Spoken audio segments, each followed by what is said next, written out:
സ്തോത്രം. എത്ര മനോഹരമായിരിക്കുന്നു. നിങ്ങളെ ഓർത്ത് ഞാൻ ദൈവത്തെ സ്തുതിക്കുന്നു. ഹല്ലേലൂയ. കൺവെൻഷൻ്റെ പ്രഥമ രാത്രിയിൽ ദൈവവചനം സംസാരിക്കുക. ഞാനെന്ത് സംസാരിക്കണം, എന്താണ് ഇവിടെ പറയേണ്ടത് എന്നുള്ള എൻ്റെ പ്രാർത്ഥനയിൽ കൃത്യമായ ദൈവശബ്ദം എൻ്റെ മുമ്പിലുണ്ട്. അതിന് കൺഫർമേഷനായി ഞാൻ വന്നു കയറിയപ്പോൾ മുതൽ ഇവിടെ പുറപ്പെട്ട് നിൽക്കുന്ന ദൈവത്തിൻ്റെ ശബ്ദങ്ങളുണ്ട്. ഞാൻ ഒത്തിരി മീറ്റിങ്ങുകൾക്ക് പ്രസംഗിക്കുന്ന ആളാണ്. പക്ഷേ അതിലൊക്കെ അപ്പുറമായി ഞാൻ വന്നപ്പം മുതൽ ഇവിടെ കേൾക്കുന്നത് ദൈവത്തിൻ്റെ മക്കളെന്നും അപ്പനെന്നും അബ്ബ പിതാവേയും എന്നൊക്കെയുള്ള വാക്കാണ്. ഞാൻ വന്നു കയറിയപ്പോൾ വർഷിപ്പ് ലീഡ് ചെയ്ത കർത്താവിൻ്റെ അഭിഷിക്തം പറഞ്ഞൊരു വാക്ക് ഇങ്ങനെയാണ്: ഒത്തിരി ദൈവങ്ങളുണ്ട്, പക്ഷേ ആ ദൈവത്തെ ആർക്കും നമുക്ക് അപ്പാ എന്ന് വിളിക്കാൻ കഴിയുകയില്ല. നമ്മുടെ ദൈവത്തെ നമുക്ക് അപ്പാ എന്ന് വിളിക്കാൻ കഴിയും. എനിക്ക് മനസ്സിലായി ഇന്ന് രാത്രിയിൽ ഇവിടെ എന്തോ കർത്താവ് വലിയ കാര്യങ്ങളെ ചെയ്യാൻ പോവുകയാണ്. നിങ്ങൾ എത്ര പേർ അത് വിശ്വസിക്കുന്നു എന്ന് എനിക്കറിയത്തില്ല. ഈ ദേശത്ത് കഴിഞ്ഞ ഒരു വർഷത്തെ നിങ്ങളുടെ പ്രാർത്ഥനയുടെ ഉത്തരമായി മഴ മാറി നിന്നത് മാത്രമല്ല, അതിനപ്പുറം നിങ്ങൾ ഇവിടെ ഇറങ്ങി നിൽക്കുന്ന ദൈവത്തിൻ്റെ സാന്നിധ്യവും ദൈവത്തെയും കാണാൻ പോവുകയാണ്. ഹല്ലേലൂയ. ഞാനിങ്ങോട്ട് വന്നപ്പോൾ ഒന്ന് രണ്ട് പേർ വിളിച്ചപ്പോൾ പറഞ്ഞ പാസ്റ്ററെ ഭയങ്കര മഴയാണ്, ഉച്ചവരെ ഭയങ്കര മഴയാണ്. പക്ഷേ എനിക്ക് അതിശയം തോന്നി. ഇവിടെ ലീഡ് ചെയ്ത ദൈവദാസൻ പറഞ്ഞു ഈ വെള്ളത്തിൽ നിന്നുകൊണ്ടാണ് അവർ ഈ ബാക്ക് ഡ്രോപ്പ് അടിച്ചത്. പക്ഷേ ഇത്രത്തോളം കർത്താവ് ഇതിൻ്റെ മധ്യത്തിൽ ഒരു കാര്യം ചെയ്യുന്നെങ്കിൽ എന്തോ നിങ്ങൾ കഴിഞ്ഞ ഒരു വർഷം പ്രാർത്ഥിച്ച പ്രാർത്ഥനകൾ സ്വർഗം കേട്ടുവെന്നും അങ്ങനെ കേട്ടുവെങ്കിൽ ഈ ദിവസങ്ങളിൽ ഇതുവരെ കാണാത്ത അസാധാരണമായ ദൈവപ്രവർത്തികളിലേക്ക് കാര്യങ്ങളെ സ്വർഗം തിരിക്കുമെന്ന് ഈ പ്രഥമ രാത്രിയിൽ നിന്നുകൊണ്ട് ഞാൻ ഒരു സംശയമില്ലാതെ പറയുക. സ്തോത്രം. കർത്താവിനെ ഏൽപ്പിച്ചൊരു ദൈവശബ്ദത്തിലേക്ക് ഞാൻ പോകുന്നു. യോഹന്നാൻ്റെ സുവിശേഷം 14-ാം അധ്യായം അതിൻ്റെ 17, 18, 19 വാക്യം. യോഹന്നാൻ്റെ സുവിശേഷം 14-ാം അധ്യായം അതിൻ്റെ 17, 18, 19 വാക്യം. ഒരാൾ മൈക്കിൽ കൂടി ഒന്ന് വായിച്ചു സഹായിച്ചു.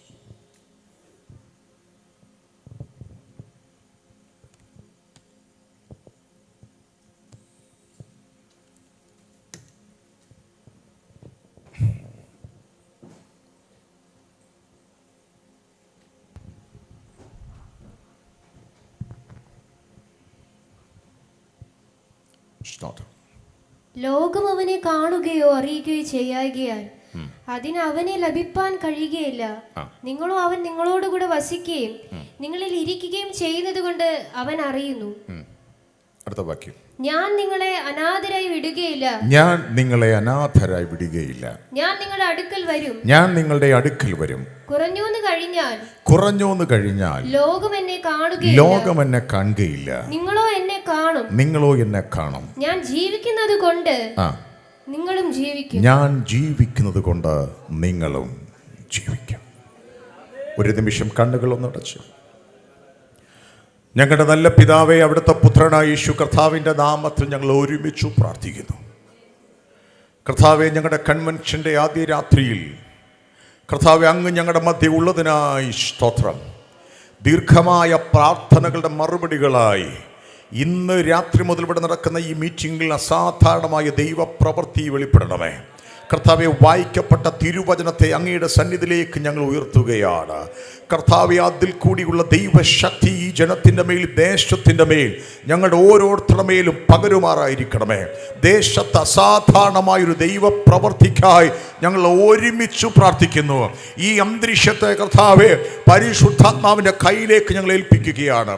എല്ലാ ഇരുളിൻ്റെ ആധിപത്യങ്ങളും കർത്താവ്, ഈ ദേശത്ത് വ്യാപരിക്കുന്ന എല്ലാ അന്യായ ബന്ധനങ്ങളും ഇന്ന് രാത്രിയിൽ ഈ അന്തരീക്ഷത്തിൽ നിന്ന്, ഈ ഗ്രൗണ്ടിൽ നിന്ന് മാറുവാൻ ഞങ്ങൾ യേശുവിൻ്റെ അധികാരമുള്ള നാമത്തിൽ ഞങ്ങൾ കൽപ്പിക്കുകയാണ്. വചനം അതിൻ്റെ ശക്തിയോടെ വെളിപ്പെടുന്നതിന് തടസ്സമായി ദേശത്ത് വ്യാപരിക്കുന്ന എല്ലാ ഇരുളിൻ്റെ ആധിപത്യങ്ങളും ഇന്ന് രാത്രിയിൽ മാറി നിൽക്കട്ടെ. അവിടുത്തെ നാമം മഹത്വം എടുക്കണം, യേശുവിൻ നാമത്തിൽ തന്നെ. ആമേൻ, ആമേൻ. യോഹന്നാന്റെ സുവിശേഷം മറ്റു സുവിശേഷങ്ങളിൽ നിന്നും തികച്ചും വ്യത്യസ്തമാണ്. മറ്റു സുവിശേഷകരെ പോലെയല്ല യോഹന്നാന്റെ സുവിശേഷം. മത്തായി, മർക്കോസ്, ലൂക്കോസ് സമാന്തര സുവിശേഷങ്ങൾ, സിനപ്റ്റിക് ഗോസ്പൽ എന്ന് പറയുമ്പോൾ, എന്ന് പറഞ്ഞാൽ മത്തായിലുള്ള പലതും മർക്കോസിലുണ്ട്, മർക്കോസിലുള്ള പലതും ലൂക്കോസിലുണ്ട്. എന്നാൽ യോഹന്നാനിലുള്ള പലതും മറ്റു സുവിശേഷങ്ങളിൽ ഇല്ല. അബ്രഹാമിൻ്റെ പുത്രനായ ദാവീദിൻ്റെ പുത്രനായ യേശുക്രിസ്തുവിൻ്റെ വംശാവലി എന്ന് പറഞ്ഞ് മത്തായി എഴുതി വരുമ്പോൾ, ആദിയിൽ വചനമുണ്ടായിരുന്നു, വചനം ദൈവത്തോടുകൂടെയായിരുന്നു, വചനം ദൈവമായിരുന്നു എന്ന് പറഞ്ഞാണ് യോഹന്നാൻ എഴുതി വരുന്നത്. ആദിയിൽ വചനമുണ്ടായിരുന്നു. അത് ഏതാദിയാണ്? ഏദൻ തോട്ടമാണോ? അല്ല, അതിനും അപ്പുറം പോകും. അതായത് വചനത്തിൻ്റെ പ്രായത്തോളം വരും. അതായത് ദൈവത്തിൻ്റെ പ്രായം. അതെത്ര എന്ന് പറയാൻ എനിക്കറിയുകയില്ല. അപ്പോൾ അബ്രഹാം മുതൽ മത്തായി എഴുതി വരുമ്പോൾ അനാദി നിത്യത മുതലാണ് യോഹന്നാൻ തൻ്റെ സുവിശേഷം എഴുതി വരുന്നത്. യോഹന്നാൻ്റെ 21 അധ്യായങ്ങളുള്ള യോഹന്നാൻ്റെ സുവിശേഷത്തിലെ 1-ാം അധ്യായം നിങ്ങൾ വീട്ടിൽ പോയി വായിച്ചാൽ നമുക്കത് മനസ്സിലാകും. അനാദി നിത്യത മുതൽ എഴുതി വരുന്ന ദൈവമനുഷ്യൻ, യേശുക്രിസ്തു വരുമെന്നുള്ള പ്രവചനം, യേശുക്രിസ്തുവിൻ്റെ ജനനം, യേശുക്രിസ്തുവിൻ്റെ വളർച്ച, യേശുക്രിസ്തുവിൻ്റെ സ്നാനം, യേശു കർത്താവിൻ്റെ പരിശുദ്ധാത്മാവിൻ്റെ പ്രാപനം, യേശു കർത്താവിൻ്റെ പരസ്യ ശുശ്രൂഷയുടെ ആരംഭം, ഇത്രയും എഴുതാൻ ഈ ദൈവമനുഷ്യന് ഒരധ്യായം മതിയായിരുന്നു. ശ്രദ്ധിക്കണേ, ഒരധ്യായം കൊണ്ട് ദീർഘമായ കാലഘട്ടങ്ങളെ എഴുതി നിർത്താൻ യോഹന്നാന് കഴിഞ്ഞു. മറ്റു സുവിശേഷങ്ങൾ 5 അധ്യായം 6 അധ്യായം വരെ എടുത്തിട്ടാണ് അത്രയും വരെ ഒന്ന് എഴുതി നിർത്തിയത്. അപ്പോൾ ദീർഘമായ കാലഘട്ടങ്ങളെ ചുരുക്കി എഴുതിയ യോഹന്നാൻ, അതേ യോഹന്നാൻ 14, 15, 16, 17 അധ്യായങ്ങൾ, കൃത്യമായി പറഞ്ഞു കഴിഞ്ഞാൽ 4 അധ്യായങ്ങൾ നീ ചെയ്യുന്നത് വേഗത്തിൽ ചെയ്യുക എന്ന് പറഞ്ഞ് പന്തിയിൽ നിന്ന് യൂദയെ പറഞ്ഞുവിട്ട് അന്ന് രാത്രിയിൽ ആ പെസഹ എന്ന് പറയുന്ന അന്ത്യ അത്താഴമെന്നൊക്കെ പറയുന്ന ആ രാത്രിയിൽ യൂദ മടങ്ങി വന്ന് തോട്ടത്തിൽ യേശു കർത്താവിനെ ചുംബിക്കുന്ന ചില മണിക്കൂറുകൾ എഴുതാനെടുത്തത് 4 അധ്യായം. ശ്രദ്ധിക്കുന്നുണ്ടോ? ദീർഘമായ കാലഘട്ടങ്ങളെ ഒരൊറ്റ അധ്യായത്തിൽ എഴുതി നിർത്തിയ ഈ ദൈവമനുഷ്യൻ ചില മണിക്കൂറുകൾ എഴുതാൻ വേണ്ടി എടുത്തത് 4 അധ്യായം. മറ്റു സുവിശേഷങ്ങൾ 1 വാക്യം 1.5 വാക്യത്തിൽ ആ മണിക്കൂറുകൾ എഴുതി നിർത്തിയപ്പോൾ ഈ ദൈവമനുഷ്യന് 4 അധ്യായങ്ങൾ വേണ്ടി വന്നു മണിക്കൂറുകൾ എഴുതാൻ. അത് മറ്റു സുവിശേഷങ്ങൾ ഒന്നും തന്നെ കാണുന്നതുമില്ല. വളരെ പ്രധാനപ്പെട്ട 4 അധ്യായങ്ങളിലെ 14-ാം അധ്യായത്തിലെ ചില വാക്യങ്ങളാണ് നമ്മൾ വായിച്ചത്. അതിങ്ങനെയാണ്: ഞാൻ നിങ്ങളെ അനാഥരായി വിടുകയില്ല, ഞാൻ നിങ്ങളുടെ അടുക്കൽ വരും. കുറഞ്ഞോന്ന് കഴിഞ്ഞാൽ ലോകം എന്നെ കാണുകയില്ല, നിങ്ങളോ എന്നെ കാണും. ഞാൻ ജീവിക്കുന്നത് കൊണ്ട് നിങ്ങളും പറ, ഞാൻ നിങ്ങളെ അനാഥരായി വിടുകയില്ല. കർത്താവ് ജീവിക്കുന്നത് കൊണ്ട് നമ്മളും ജീവിക്കും. എത്ര മനോഹരമായ വാക്യം അല്ലേ? ഞാനിങ്ങനെ പറയാറുണ്ട്, ഒരു ജീവിതകാലം മുഴുവനും ജയകരമായ ഒരു ക്രിസ്തീയ ജീവിതം നയിക്കാൻ ഈ 2 വാക്യം മതി. അവൻ നമ്മളെ അനാഥരായി വിടത്തില്ല, അവൻ ജീവിക്കുന്നത് കൊണ്ട് നമ്മളും ജീവിക്കും. എൻ്റെ ചോദ്യം, ഇത്ര പ്രധാനപ്പെട്ട ഭാഗം മറ്റു സുവിശേഷകർ എഴുതിയില്ല, ദൈവദാസന്മാരെ. യോഹന്നാൻ മാത്രം എഴുതി. അന്ന് രാത്രി ആ മാളിക മുറിയിൽ വെച്ച് കൈമാറിയ തിരുവചനം, അല്ലെങ്കിൽ ആ സമയത്ത് കൈമാറിയ സന്ദേശം. എൻ്റെ ചോദ്യം, യോഹന്നാനെ നീ മാത്രമേ കേട്ടോളൂ? മറ്റു കൂടെ നിൽക്കുന്നവരാരും തന്നെ കേട്ടില്ലേ? വേദ പഠിതാക്കൾ പറയുന്നത് മർക്കോസിന്റെ സുവിശേഷം പത്രോസ് പറഞ്ഞു കൊടുത്ത് എഴുതിയെന്നാണ്. പത്രോസ് നീ കേട്ടില്ലേ? മത്തായി നീ കൂടെ ഉണ്ടായിരുന്നു, നീ ആ പറഞ്ഞതൊന്നും കേട്ടില്ലേ? യോഹന്നാൻ പറയാൻ അറിയില്ല പാസ്റ്ററെ, അവർ കേട്ടോ ഇല്ലയോ എന്ന് എനിക്കറിയുകയില്ല. പക്ഷേ അവർ ചിലപ്പോൾ തിരക്കുകളിലായിരിക്കാം. ആ രാത്രിയിൽ മാളിക മുറിയിൽ അപ്പം വിളമ്പുന്നതിൻ്റെയോ പഠിച്ച പാത്രങ്ങൾ മാറ്റിവെക്കുന്നതിൻ്റെ ഒക്കെ തിരക്കിലായിരിക്കാം. എൻ്റെ ചോദ്യം, യോഹന്നാനെ നീ ആ രാത്രിയിൽ എവിടെ ആയിരുന്നു? യോഹന്നാൻ പറയും, ആ രാത്രി മുഴുവനും ഞാൻ അവൻ്റെ മാറിൽ ചാരിക്കിടക്കുകയായിരുന്നു. അമാറത്ത് ചാരിക്കിടന്ന ഞാൻ എഴുതിയത് മുഴുവനും ആ രാത്രിയിൽ അവൻ്റെ ഹൃദയത്തിൻ്റെ സ്പന്ദനങ്ങളാണ് ഞാൻ എഴുതിയത്. അവൻ എന്നോട് പറയുന്നത് എനിക്ക് പറഞ്ഞു, ഞാൻ നിന്നെ അനാഥനായി വിടുകയില്ല. ഈ പട്ടണത്തോട് ഇന്ന് രാത്രിയിൽ ആത്മാവിൽ അന്ന് യോഹന്നാൻ കേട്ട വാക്യങ്ങളെ ഞാൻ വിളിച്ചു പറയുന്നു. നമ്മളെ അനാഥനായി വിടാത്ത ഒരു ദൈവത്തിന്റെ അടുത്താണ് ഇന്ന് രാത്രിയിൽ നമ്മൾ വന്നിരിക്കുന്നതെന്ന് പറഞ്ഞാൽ, അവൻ ജീവിക്കുന്നത് കൊണ്ട് നമ്മളും ജീവിക്കും.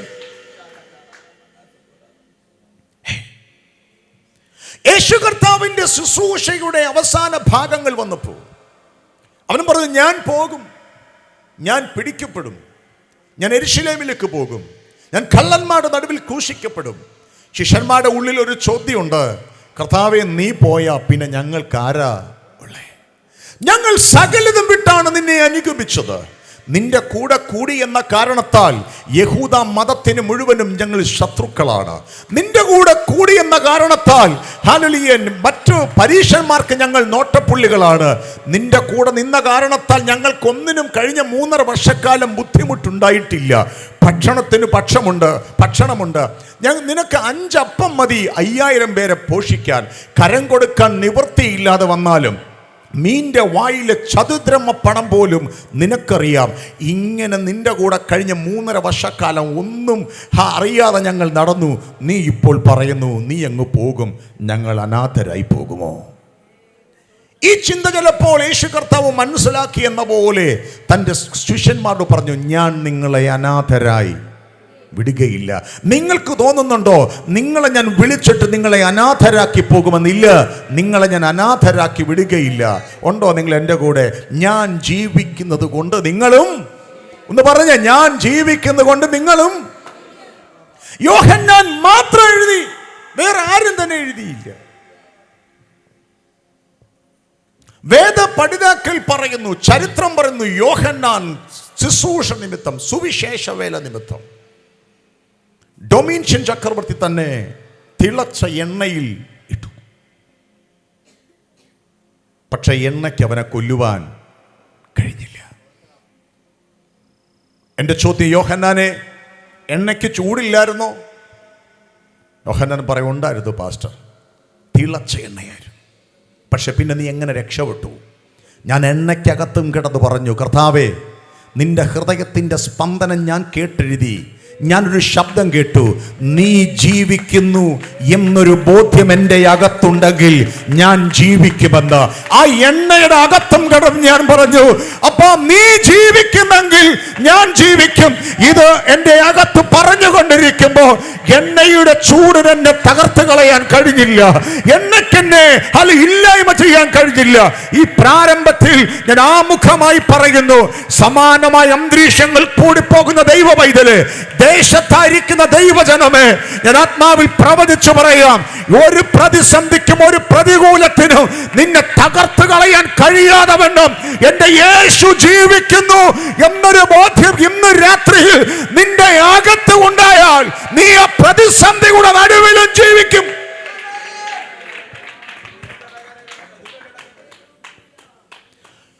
എണ്ണയ്ക്ക് തകർത്ത് കളയാൻ കഴിഞ്ഞില്ല എന്ന് മനസ്സിലാക്കിയപ്പോൾ ചരിത്രം പറഞ്ഞു, യോഹന്നാനെ പത്മോസിലേക്ക് നാടുകടത്തി. പത്മോസിന് പ്രത്യേകതയുണ്ട്, പോയ ഒരുവനും ഇതുവരെ മടങ്ങി വന്നിട്ടില്ല. പത്മോസിൽ തീരും അവന്റെ ജീവിതം. യോഹന്നാൻ ഒറ്റയ്ക്ക് പത്മോസിലിരിക്കുമ്പോൾ ഇന്നലകളിൽ നാടുകടത്തപ്പെട്ടവരുടെ അസ്ഥികളും അസ്ഥി കൂമ്പാരങ്ങളും അവിടെയുണ്ട് പ്രിയരെ. തലയോട്ടികളും അസ്ഥികളും യോഹന്നാനോട് പറയുന്ന ഒരു കാര്യമുണ്ട്, യോഹന്നാനെ, ഇന്നല്ലെങ്കിൽ നാളെ നീയും ഇതുപോലെയായിത്തീരും, നിന്റെ ജീവിതവും ഇതുപോലെയായിത്തീരും. യോഹന്നാൻ അല്പം ഭയന്നു പോയിട്ടുണ്ടാകാം, മനുഷ്യനല്ലേ. കാരണം ഒരുവൻ പോലും രക്ഷപ്പെടാത്ത പത്മോസ് ഭയന്നു പോയത് കൊണ്ടായിരിക്കാം. കർത്താവ് വന്നിട്ട് തട്ടിക്കെട്ട് പറഞ്ഞു, യോഹന്നാനേ ഭയപ്പെടേണ്ട. കർത്തൃ ദിവസത്തിൽ അവൻ ആത്മവിവശനായി. അവൻ കേട്ട ശബ്ദം എന്ത് എന്നറിയേണ്ടതിന് അവൻ തിരിഞ്ഞു നോക്കിയപ്പോൾ അഗ്നി ജ്വാലയ്ക്കൊത്ത കണ്ണുള്ള, വെള്ളോടിന് സദൃശ്യമുള്ള കാലുള്ള, പെരുവെള്ളത്തിന്റെ ഇരച്ചിൽ പോലെ ശബ്ദമുള്ള, മാറത്തു പൊൻകച്ച കെട്ടിയ, നിലവിളക്കുകളുടെ നടുവിൽ നിലയങ്കി ധരിച്ച കുഞ്ഞാടിന് സദൃശനായവനെ അവൻ കണ്ടു. കർത്താവ് അവനോട് പറഞ്ഞു, യോഹന്നാനെ ഭയപ്പെടണ്ടടാ, ഞാൻ മരിച്ചവനായിരുന്നു, ഇതാ ഞാൻ എന്നേക്കും ജീവിച്ചിരിക്കുന്നു. മരണത്തിൻ്റെയും പാതാളത്തിൻ്റെയും താക്കോൽ എൻ്റെ കയ്യിലുണ്ട്. നീ നോക്കിയടാ, എടാ ഞാൻ മരിച്ചവനായിരുന്നു, ദാണ്ട ഇതാ എന്നേക്കും ജീവിക്കുന്നു. നീ എൻ്റെ കയ്യിലിരിക്കുന്നത് കണ്ടോ? മരണത്തിൻ്റെയും പാതാളത്തിൻ്റെയും താക്കോൽ ഇപ്പോൾ എൻ്റെ കയ്യിലാ. ഈ പത്മോസ് നിന്നെ തകർത്ത് കളയുമെന്നാണോടാ നീ ചിന്തിക്കുന്നത്? ഈ പത്മോസ് നിന്നെ തകർത്ത് കളയുമെന്നാണോ ചിന്തിക്കുന്നത്? നീ ഇന്നലകളിൽ നാട് കടത്തപ്പെട്ടവരെ പോലെ മരണത്തിന് ഈ പത്മോസിൽ കീഴടങ്ങുമെന്നാണോ നീ ചിന്തിക്കുന്നത്? താൻ്റെ താക്കോൽ ഇപ്പോൾ എൻ്റെ കയ്യിലാ. ഞാൻ തുറന്നു കൊടുക്കാതെ മരണത്തിന് ഇങ്ങോട്ട് കടക്കാൻ കഴിയുകയില്ല. എൻ്റെ ഉള്ളം എന്നോട് പറയുന്നു, എവിടെയോ പത്മോസിന് സമാനമായി ഇനി ഈ സാഹചര്യത്തിൽ നിന്ന് പുറത്ത് വരികയില്ല എന്ന് പിശാച് വിധി എഴുതിയ, ഡോക്ടർമാർ വിധി എഴുതിയ നിന്റെ ചെവിയിൽ കേൾക്കുന്ന ശബ്ദങ്ങളുടെ നടുവിൽ ഈ പ്രാരംഭത്തിൽ ഞാൻ പ്രവചിച്ചു പറയുന്നു, മരണത്തിന്റെയും പാതാളത്തിന്റെ താക്കോൽ കൈവശമുള്ളവൻ നിന്നുകൊണ്ട് വിളിച്ചു പറയുന്നു, അവൻ ജീവിക്കുന്നു എന്നൊരു ബോധ്യം ഇന്നു രാത്രിയിൽ നിന്റെ അകത്തുണ്ടെങ്കിൽ നീ ആ പ്രതിസന്ധിയുടെ നടുവിലും ജീവിക്കും. എനിക്കറിയാം ഇതൊരു സുവിശേഷ പ്രസംഗമാണ്, ഇവിടെ പറയേണ്ടത് സുവിശേഷമാണ്. കർത്താവ് എന്നെ അതിലേക്ക് നയിക്കും. പക്ഷേ പ്രാരംഭത്തിൽ ആത്മാവെന്നോട് പറയുന്നു, സമാനമായ സാഹചര്യങ്ങളിൽ കടന്നു പോകുന്ന ദൈവമൈതലേ, അവൻ ജീവിക്കുന്നു എന്നൊരു ബോധ്യം നിന്റെ അകത്തുണ്ടെങ്കിൽ നിന്റെ കടഭാരത്തിന്റെ നടുവിലോ, നിന്റെ രോഗത്തിന്റെ നടുവിലോ, നിന്റെ പ്രതിസന്ധിയുടെ നടുവിലോ, നിന്റെ തകർച്ചയുടെ നടുവിലും അതിന്റെ നടുവിൽ നിന്ന് നിന്നെ പുറത്തു കൊണ്ടുവരുന്നവൻ അവൻ എൽ ഷദായ്.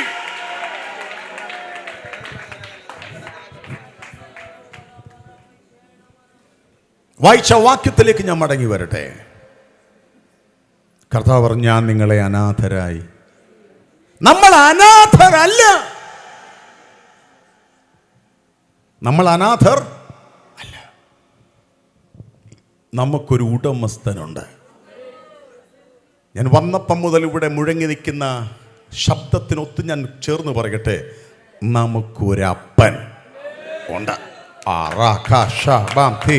നമുക്കൊരപ്പൻ പറ, നമുക്കൊരപ്പൻ പറ, ഒരപ്പൻ. നമ്മൾ അനാഥർ. ദൈവം പറയും, ഞാൻ ദൈവമാണ്, എന്നെപ്പോലെ ഒരു ദൈവവുമില്ല.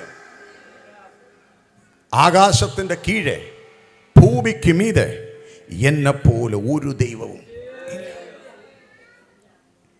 നമ്മൾ പ്രാർത്ഥിക്കുമ്പോൾ നമ്മൾ വിളിക്കും അല്ലേ, എന്തുവാ? ദൈവമേ അല്ലേ? എന്താ വിളിക്കുന്നേ? ദൈവമേ. എവിടോ നിൽക്കുന്നൊരു ദൈവവും എവിടെയോ മാറി നിന്ന് ദൈവമേ എന്ന് വിളിക്കുന്ന മനുഷ്യനും അല്ലേ?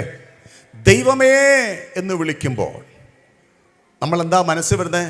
ദൂരെ നിൽക്കുന്ന ഒരു ദൈവം, മാറി നിന്ന് വിളിക്കുന്ന നമ്മൾ.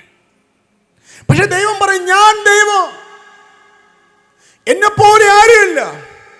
പക്ഷെ എന്നെ ദൈവമേ എന്ന് വിളിക്കുന്നതിനപ്പുറം എൻ്റെ രക്തത്താൽ കഴുകൽ പ്രാപിച്ച വീണ്ടെടുക്കപ്പെട്ട എൻ്റെ മക്കൾ എന്നെ ദൈവമേ എന്ന് വിളിക്കുന്നതിനപ്പുറം എനിക്കിഷ്ടം എന്നെ അപ്പാ എന്ന് വിളിക്കുന്നതാണ്. ഉണ്ടോ നിങ്ങൾ? ഇന്ന് രാത്രിയിൽ ഇതിനകത്ത് അപ്പ അപ്പനും മക്കളും തമ്മിലുള്ള ഒരു ബന്ധത്തിന്റെ ആഴങ്ങൾ ഈ ദേശത്ത് വെളിപ്പെടുകയാണ്. എവിടെയോ ഇതുവരെ ഇല്ലാത്തതുപോലെ കഴിഞ്ഞ ഒരു വർഷത്തെ പ്രാർത്ഥനകളുടെ ഫലമായി ഇതിനകത്തൊരു ദൈവവും മനുഷ്യരും തമ്മിലുള്ള ആഴമായ ബന്ധം ഇന്ന് പകലിൽ രാത്രിയിൽ ഈ പന്തലിനും ഈ മൈക്കിന്റെ പരിധിയിലും കേൾക്കുന്നവരുടെ നടുവിൽ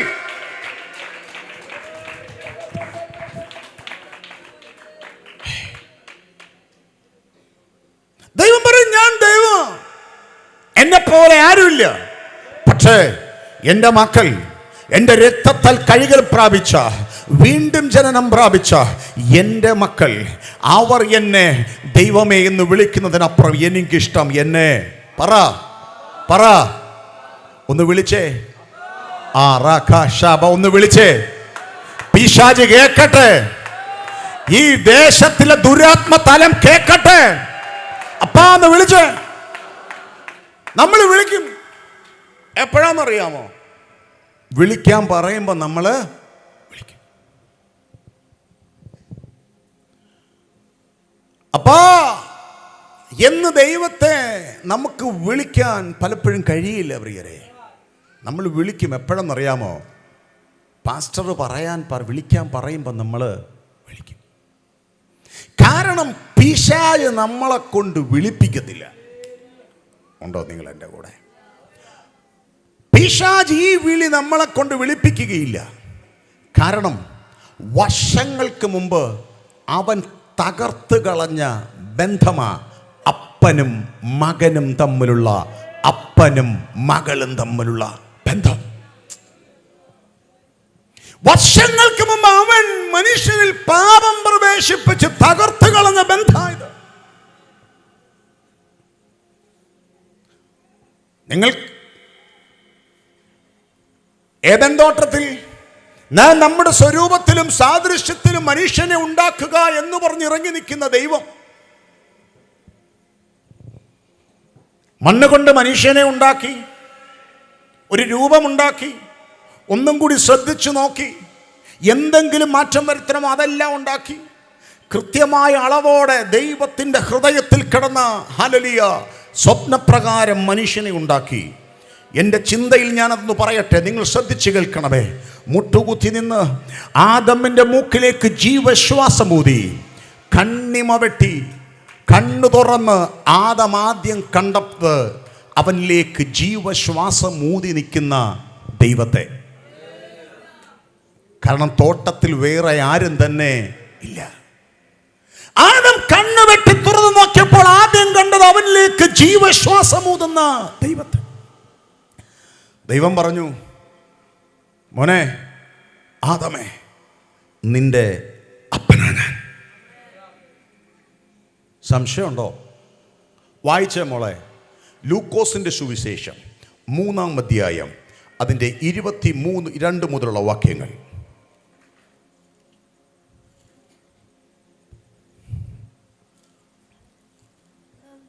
ലൂക്കോസിന്റെ സുവിശേഷം 3-ാം അധ്യായം 22 മുതലുള്ള വാക്യങ്ങൾ. പരിശുദ്ധാത്മാവ് ദേഹരൂപത്തിൽ പ്രാവ് എന്ന പോലെ അവന്റെ മേൽ ഇറങ്ങി വന്നു. നീ എന്റെ പ്രിയപുത്രൻ. ലൂക്കോസിന്റെ സുവിശേഷം 3-ാം അധ്യായം 23 മുതലുള്ള വാക്യങ്ങൾ. യേശുവിന് താൻ പ്രവൃത്തി ആരംഭിക്കുമ്പോൾ ഏകദേശം 30 വയസ്സായിരുന്നു. അവൻ യോസെഫിന്റെ മകൻ എന്ന് ജനം വിചാരിച്ചു. യോസെഫ് ഹേലിയുടെ മകൻ, ഹേലി മദാസ്തന്റെ മകൻ, മദാദ് ലേവിയുടെ മകൻ, ലേവി മെൽക്കിയുടെ മകൻ, മെൽക്കി യനായിയുടെ മകൻ. മോളമിക്കേ, മനസ്സിലായോ? നമ്മളിത് വായിക്കാറില്ല. കാരണം പ്രത്യേകിച്ച് അർത്ഥങ്ങളൊന്നും ആ ഭാഗത്ത് ഇല്ല. ഇന്നാളുടെ മകൻ, ഇന്നാൾ യേശു കർത്താവ്, ജോസഫിൻ്റെ മകൻ, ജോസഫ് മധ്യ ഇങ്ങനെ കിടക്കുകയാണ്. പ്രത്യേകിച്ച് അർത്ഥങ്ങളൊന്നും ഇല്ലാത്തതുകൊണ്ട് നമ്മൾ വായിക്കുന്നത് അടുത്ത 4-ാം അധ്യായം 1 മുതൽ വായിക്കും. എന്നാൽ 3-ാം അധ്യായത്തിൻ്റെ അവസാന 2 വാക്യം അതിൻ്റെ 37-38 കൂടി വായിച്ചേ. മെഥൂശല ഹനോക്കിന്റെ മകൻ, ഹാനോക്ക് യാരേദിന്റെ മകൻ, യാരേദ് മലേലിന്റെ മകൻ, മലേലി കൈനാന്റെ മകൻ, കൈനാൻ ഏനോഷിന്റെ മകൻ, ഏനോഷ് ഷേത്തിന്റെ മകൻ, ഷേത്ത് ആദാമിന്റെ മകൻ, ആദാം ദൈവത്തിന്റെ മകൻ. ആദം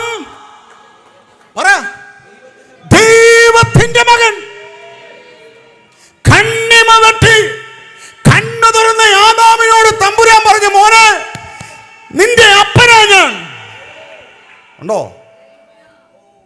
ലൂക്കോസിന്റെ സുവിശേഷത്തിൽ പരിശുദ്ധാത്മാവിൽ യേശു കർത്താവ് മുതൽ ആദം വരെയുള്ളവരുടെ വംശാവലി പറഞ്ഞിട്ട് പരിശുദ്ധാത്മാവ് എഴുതി വെച്ചു, ആദം ദൈവത്തിന്റെ മകൻ. അപ്പോൾ ദൈവം ആദമിനെ വിളിച്ചത് എന്തുവാണെന്നറിയാമോ? മോനെ. അങ്ങനെയാണെങ്കിൽ ആദം തിരിച്ചു വിളിച്ചത് എന്തുവായിരിക്കും ദൈവത്തെ? പറ. ഈ ബന്ധമാ അപ്പനും മകനും തമ്മിലുള്ള ബന്ധം. വെയിലാറുമ്പോൾ അപ്പൻ ഇറങ്ങി വരും, മകന്റെ കയ്യെ പിടിക്കും, തോട്ടത്തിൽ കൂടി നടക്കും. അപ്പൻ മോനോട് പറഞ്ഞിട്ടുണ്ട്, മോനെ നീ വാഴണമടാ, നീ നിറയണമടാ, നീ വർദ്ധിക്കണമടാ, നീ പെരുകണമടാ, നീ ഈ തോട്ടത്തെ ദേശത്തെ അടക്കി ഭരിക്കണം.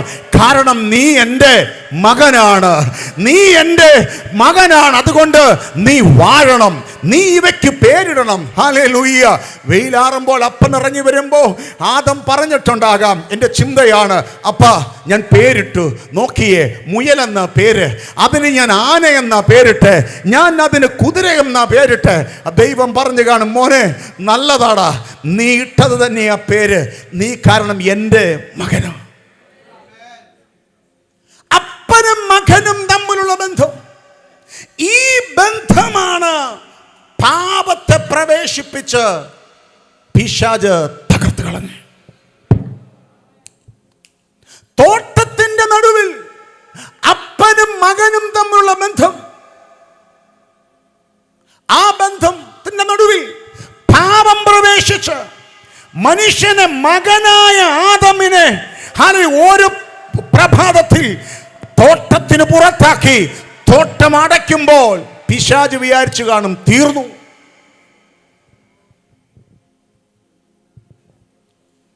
എല്ലാമായിരുന്നവൻ, എല്ലാം ഉണ്ടായിരുന്നവൻ ഒരൊറ്റ പ്രഭാതം കൊണ്ട് ഒന്നുമല്ലാത്തവനായി മാറി ആദം. ദൈവത്തിൻ്റെ കയ്യെ പിടിച്ചുകൊണ്ട് നടന്നവൻ, ദൈവത്തെ മുഖാമുഖമായി കണ്ടുകൊണ്ട് നടന്നവൻ, ദൈവത്തോട് സംസാരിച്ചു കൊണ്ട് നടന്നവൻ, ദൈവത്തെ അപ്പ എന്ന് വിളിച്ചവൻ, ദൈവത്തിൻ്റെ മുഖം കണ്ടാൽ മരിച്ചു പോകുമെന്നൊരു നിലവാരത്തിലേക്ക് മനുഷ്യൻ മാറ്റപ്പെട്ടു. ഉണ്ടോ നിങ്ങൾ എൻ്റെ കൂടെ? അനാഥൻ എന്ന വാക്കിന് അർത്ഥം പറഞ്ഞാൽ ഞാൻ പറയും ആദം. നമുക്കൊക്കെ ആരെങ്കിലുമൊക്കെ ഉണ്ടല്ലേ, ഒന്നുമില്ല ആരെങ്കിലുമൊക്കെ. നമ്മൾ അനാഥർ എന്ന് പറയുന്ന അവർക്ക് പോലും ഒരു സുഹൃത്തെങ്കിലുമുണ്ട്. പക്ഷേ എല്ലാം അറിഞ്ഞവന് മാത്രമേ നഷ്ടപ്പെട്ടതിൻ്റെ വേദന അറിയുകയൂ. അങ്ങനാണെങ്കിൽ ഈ ഭൂമിയിൽ എല്ലാം അനുഭവിച്ചവൻ, എല്ലാം സ്വന്തം കണ്ണുകൊണ്ട് കണ്ടവൻ, നമ്മളൊന്നും അനുഭവിക്കാത്ത നിലവാരത്തിൽ ദൈവത്തെ കണ്ടവൻ ആദമാണ്. ആ ആദമാണ് ഒരു പ്രഭാതം കൊണ്ട് ഒന്നുമല്ലാത്തവനായി പോയത്. ആദം 930 വർഷം ജീവിച്ചു. ഞാൻ ചിന്തിച്ചത് ആദം തോട്ടത്തിന് പുറത്തിറങ്ങിയെങ്ങും മരിച്ചു എന്നാ. അങ്ങനല്ല, ആദം 930 വർഷം വരെ ജീവിച്ചു. ആദം 8 തലമുറകളെ കണ്ടു.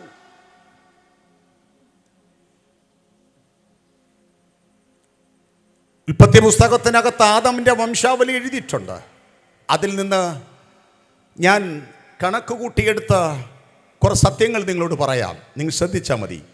ആദമിന് 130 വയസ്സുള്ളപ്പോൾ ശേത്ത് ജനിച്ചു. ശേത്തിന് ഏനോശ് ജനിക്കുമ്പോൾ ആദമിൻ്റെ പ്രായം 235. ഏനോശിന് കെനാൻ ജനിക്കുമ്പോൾ ആദമിൻ്റെ പ്രായം 325. കെനാന് മഹലേൽ ജനിക്കുമ്പോൾ ആദമിൻ്റെ പ്രായം 395. മഹലേലിന് യാരദ് ജനിക്കുമ്പോൾ ആദമിൻ്റെ പ്രായം 460. യാരദിന് ഏനോശ് ജനിക്കുമ്പോൾ, ഹാനോക്ക് ജനിക്കുമ്പോൾ ആദമിൻ്റെ പ്രായം 622. ഹാനോക്കിന് മെതുശലേക്ക് ജനിക്കുമ്പോൾ ആദമിൻ്റെ പ്രായം 687. മെതുശലേഖിന് ലാമാക്ക് ജനിക്കുമ്പോൾ ആദമിൻ്റെ പ്രായം 874. ലാമാക്കിന് നോഹ ജനിക്കുമ്പോൾ ആദം ജീവിച്ചിരുന്നെങ്കിൽ ആദമിൻ്റെ പ്രായം 1056. അതിനു മുമ്പ് ആദം മരിച്ചു. നോഹയുടെ പിതാവിനെ വരെ ആര് കണ്ടെന്നറിയാമോ? ആദം കണ്ടു. 8 തലമുറയെ കണ്ടു. നോഹയുടെ കാലഘട്ടം കഴിഞ്ഞപ്പോൾ വേദപുസ്തകത്തിൽ പരിശുദ്ധാത്മാവ് എഴുതി, ഭൂമിയിൽ ജനം പെരുകി. ഒരു വലിയ കൂട്ടത്തെ ആര് കണ്ടു? ആദം കണ്ടു. അവരോട് പറയാൻ ആദമിന്റെ കഥയില്ലേ? മക്കളെ, നമ്മൾ ഇങ്ങനെ കഴിയേണ്ടവരല്ലടാ. ഈ തോട്ടത്തിനപ്പുറം വാഴേണ്ടവരാ നമ്മൾ. ഈ കുഞ്ഞുങ്ങളെല്ലാം വന്നാൽ ആദമിനോട് ചോദിക്കും, അപ്പച്ചന്റെ പേരെന്തുവാ എന്ന് ചോദിച്ചാൽ ആദം ആരുടെ പേര് പറയും? ദൈവം. ഹാനോക്ക് ദൈവത്തോടു കൂടി നടക്കുന്നതും ആര് കണ്ടെന്നറിയാമോ? ആദം കണ്ടു. ഹാനോക്ക് വന്ന് വല്യപ്പനോട് പറയും, ആദമിനോട് പറയും, ഞാൻ ദൈവത്തോടു കൂടെയാ നടക്കുന്നത്. ആദം പറയും, മോനെ, നീ നടന്നതുപോലല്ലടാ ഞാൻ നടന്നേ. നിനക്ക് അവൻ്റെ മുഖം കാണാൻ കഴിയുകയില്ല, കണ്ടാൽ നീ മരിച്ചു പോകും. നീ സാന്നിധ്യം അനുഭവിക്കുന്നുണ്ടായിരിക്കാം, നീ ശബ്ദം കേൾക്കുന്നുണ്ടായിരിക്കാം, പക്ഷെ ഞാൻ സാന്നിധ്യവും ശബ്ദവും മാത്രമല്ല കേട്ടത്. ഞാൻ എൻ്റെ കണ്ണുകൊണ്ട് അവനെ കാണുകയും അവൻ്റെ കയ്യെ പിടിക്കുകയും അവൻ്റെ മകനായി ഞാൻ തോട്ടത്തിൽ വാണത്. അപ്പോൾ തോട്ടത്തിന്റെ അകത്തുണ്ടായിരുന്ന അപ്പനും മകനും തമ്മിലുള്ള ബന്ധം പിശാച് തകർത്തു.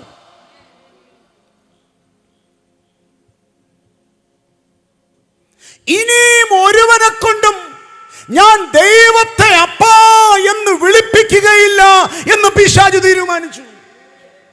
ഒരുവനും ഇനി ഭൂമിയിൽ ദൈവത്തെ അപ്പാ എന്ന് വിളിക്കാൻ ഞാൻ സമ്മതിക്കുകയില്ല.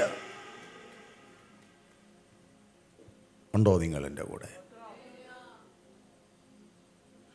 തോട്ടത്തിൽ നിന്ന് ഒരു പ്രഭാതത്തിൽ മകൻ എന്ന് പറഞ്ഞ് പരിചയപ്പെടുത്തി ആദാമിനെ പുറത്താക്കുമ്പോൾ അപ്പൻ്റെ ഹൃദയം വേദനിച്ചില്ല എന്ന് നിങ്ങൾക്ക് തോന്നുന്നുണ്ടോ? വേദനിച്ചു. പക്ഷേ പാപം പ്രവേശിച്ചപ്പോൾ ആ ബന്ധത്തിലേക്ക് കടത്തുവാൻ കഴിയുകയില്ല. തോട്ടത്തിന്റെ അകത്ത് ആദമിന്റെ അപ്പൻ ആരായിരുന്നു? പറ ദേവദാസന്മാരെ, ദൈവം.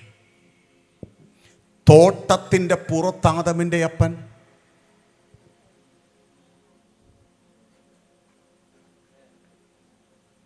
യോഹന്നാന്റെ ലേഖനം പറഞ്ഞു, പാപം 1 യോഹന്നാൻ 3:8, പാപം ചെയ്യുന്നവൻ പിശാചിന്റെ മകനാകുന്നു. പിശാച് ആദ്യം മുതൽ പാപം ചെയ്യുന്നവല്ലോ. പാപം ചെയ്യുന്നവൻ പിശാചിന്റെ മകൻ. തോട്ടത്തിന്റെ അകത്ത് ദൈവത്തെ അപ്പാ എന്ന് വിളിച്ച ആദമിനെ കൊണ്ട് തോട്ടത്തിന്റെ പുറത്ത് പിശാച് പിശാചിനെ അപ്പാ എന്ന്. നിങ്ങൾ എൻ്റെ കൂടെ ഉണ്ടോ? തോട്ടത്തിന്റെ അകത്ത് ദൈവത്തെ അപ്പാ എന്ന് വിളിച്ച ആദമിനെ കൊണ്ട് പാപം ചെയ്യിപ്പിച്ചതിന് ശേഷം തോട്ടത്തിന്റെ പുറത്ത് വെളിപ്പാടിൽ യോഹന്നാൻ എഴുതി, പാപം ചെയ്യുന്നവൻ പിശാചിന്റെ മകൻ. പിശാചാദി മുതൽ പാപം ചെയ്യുന്നുവല്ലോ. ആത്മലോകത്തിൽ ആദമിനെ കൊണ്ട് വിളിപ്പിച്ചു, മനുഷ്യനെ കൊണ്ട് വിളിപ്പിച്ചു പിശാചിനെ അപ്പാ. ഇനിയും ഒരുവനെ കൊണ്ട് ഞാൻ അപ്പാ എന്ന് ദൈവത്തെ വിളിപ്പിക്കില്ല. ദീർഘവർഷങ്ങൾ, തലമുറകൾ മനുഷ്യനേക്ക് പാപം പ്രവേശിപ്പിച്ചു, അവനെ അടിമയാക്കി മാറ്റി. അവനെ ദൈവം എന്തിനു സൃഷ്ടിച്ചു അതിൽ നിന്ന് അകറ്റിക്കളഞ്ഞ് തോട്ടത്തിന്റെ പുറത്ത് അവന്റെ പിതൃസ്ഥാനം ഏറ്റെടുത്ത് അവനെ ഇഴച്ചു കളഞ്ഞു പിശാച്. പല പ്രവാചകന്മാർ എഴുന്നേറ്റു, അവരൊന്നും ദൈവത്തെ അപ്പാ എന്ന് വിളിച്ചില്ല. പല രാജാക്കന്മാർ എഴുന്നേറ്റു, അവരൊന്നും ദൈവത്തെ അപ്പാ എന്ന് വിളിച്ചില്ല.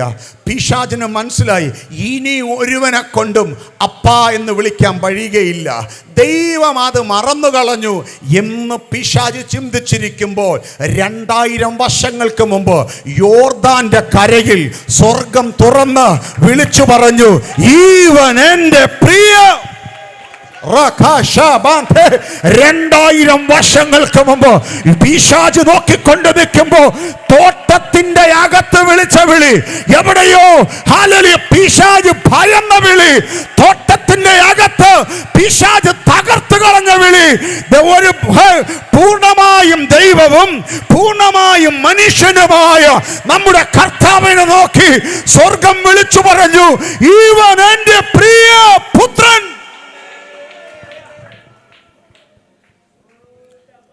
പിശാചിന് മനസ്സിലായി, എവിടെയോ എൻ്റെ പദ്ധതി പാളാൻ സാധ്യതയുണ്ട്, എവിടെയോ എൻ്റെ പദ്ധതികൾ നഷ്ടപ്പെടാൻ സാധ്യതയുണ്ട്, എന്നെ ഇതുവരെ ഒരുവനെ കൊണ്ടും ഞാൻ വിളിപ്പിക്കുകയില്ല എന്ന് പറഞ്ഞെടുത്ത് ഒരുവൻ നിന്ന് വിളിക്കുന്നു, പിതാവേ. പിതാവ് അവിടെ നിന്നുകൊണ്ട് ഇങ്ങോട്ട് വിളിക്കുന്നു, മകനെ. ഹല്ലേലൂയ. തോട്ടത്തിന്റെ അകത്ത് നഷ്ടപ്പെട്ടു പോയോ ആ ബന്ധത്തിന്റെ ആഴത്തിലേക്ക് ഭൂമിയിൽ വീണ്ടും പണിയാൻ വേണ്ടി സ്വർഗം ദൈവത്തിന്റെ പ്രൊജക്റ്റുമായി ഈ കൺവെൻഷന്റെ ഒന്നാം ദിവസം ഇത് ഞാൻ തുടങ്ങി വെച്ചതല്ല. വർഷിപ്പ് ലീഡ് ചെയ്യുന്ന ദൈവദാസൻ മുതൽ, പ്രാർത്ഥന ലീഡ് ചെയ്ത ആ ദൈവദാസൻ മുതൽ സകലമാന പേരും ഒരുപോലെ പറഞ്ഞൊരു വാക്യമുണ്ട്, ഇതിൽ അപ്പൻ വെളിപ്പെടുമെന്ന്, നമുക്ക് അപ്പ എന്ന് വിളിക്കാമെന്ന്. എങ്കിൽ ഞാൻ ഈ തിരുവനന്തപുരം പട്ടണത്തെ നോക്കി ആത്മാവിൽ പ്രവചിച്ചു പറയുന്നു, ഹേ ദുരാത്മതലമേ, ഹേ പിശാചേ, നീ തോട്ടത്തിന്റെ അകത്ത് തകർത്തു കളഞ്ഞ ആ ബന്ധത്തിന്റെ ആഴത്തിലേക്ക് ഈ തിരുവനന്തപുരം പട്ടണത്തിൽ ഒരു തലമുറയെ കൊണ്ട് അപ്പ എന്ന് വിളിപ്പിക്കാൻ ഞങ്ങളെ ദൈവം ഇവിടെ ആക്കി വെച്ചെങ്കിൽ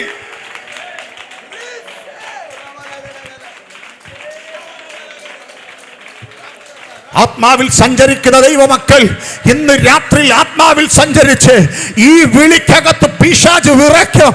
അപ്പ എന്നുള്ള വിളിക്കകത്ത് പിശാച് വിറയ്ക്കും. അവന്റെ പദ്ധതികൾ തകർന്നു വീഴും.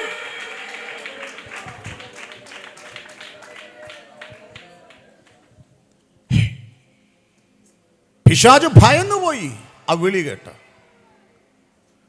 തോട്ടത്തിന്റെ അകത്ത് ദൈവം ആദമിനെ വിളിച്ചത് മോനെ എന്നാണെങ്കിൽ യോർദാന്റെ കരയിൽ അല്പം മാറ്റി സ്വർഗം വിളിച്ചു, ഇവൻ എന്റെ പ്രിയ പുത്രൻ. തൊട്ട അടുത്ത സെക്കൻഡ് മുതൽ പിശാചിന് അറിയേണ്ടത് ഈ യോർദാന്റെ കരയിൽ കേട്ട ശബ്ദം സത്യമാണോ. അവൻ യേശുവിനെ മരുഭൂമിയിൽ നടത്തിയിട്ട് ചോദിച്ചു, നീ ദൈവപുത്രൻ എങ്കിൽ നീ ദൈവപുത്രനാണോ? പറ പറ പറ. നീ ദൈവപുത്രൻ എങ്കിൽ ഈ കല്ലിനോടോ? കാരണം എനിക്കറിയണം, എവിടെയോ എന്റെ പദ്ധതികൾ തകരാൻ സാധ്യതയുണ്ട്. വർഷങ്ങൾക്ക് മുമ്പ് തോട്ടത്തിന്റെ അകത്തിട്ട് ഞാൻ തകർത്തത് പണിയാൻ വേണ്ടിയിട്ടാണോ നീ വന്നതെന്ന് എനിക്കറിയണം.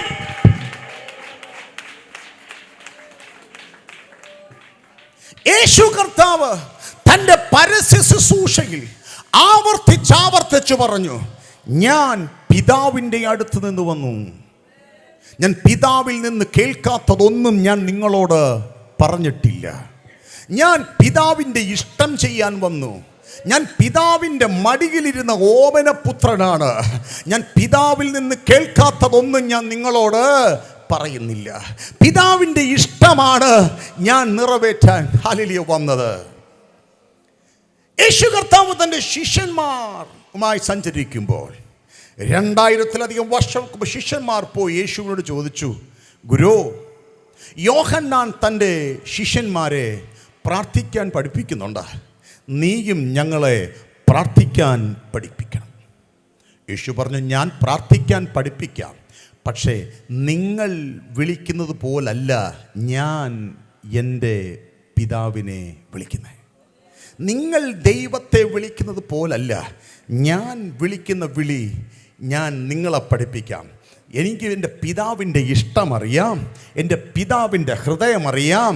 ഞാൻ പിതാവിൻ്റെ അടുത്തു നിന്ന് വന്നുകൊണ്ട് എന്തിനാണ് ഞാൻ വന്നതെന്നും എനിക്കറിയാം.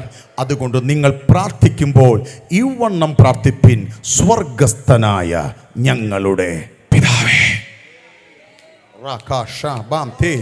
ഹേ, യോർദാന്റെ കരയിൽ പിശാച് വെടിഹാലലിയ ഭയമെന്ന ശബ്ദം ഇവൻ എൻ്റെ പ്രിയപുത്രൻ എന്നതാണെങ്കിൽ, ഇപ്പോൾ താൻ്റെ ഉയരത്തിൽ നിന്ന് വന്ന പുത്രൻ നിന്നുകൊണ്ട് ഒരു കൂട്ടത്തെ തിരിച്ചു വിളിപ്പിക്കുന്നു. പിതാവിൻ്റെ ഇഷ്ടം എനിക്കറിയാം, പിതാവിൻ്റെ ഹൃദയം എനിക്കറിയാം. എന്തിനാണ് ഞാൻ വന്നതെന്ന് എനിക്കറിയാം. എൻ്റെ വരവിൻ്റെ ഉദ്ദേശവും അറിയാം.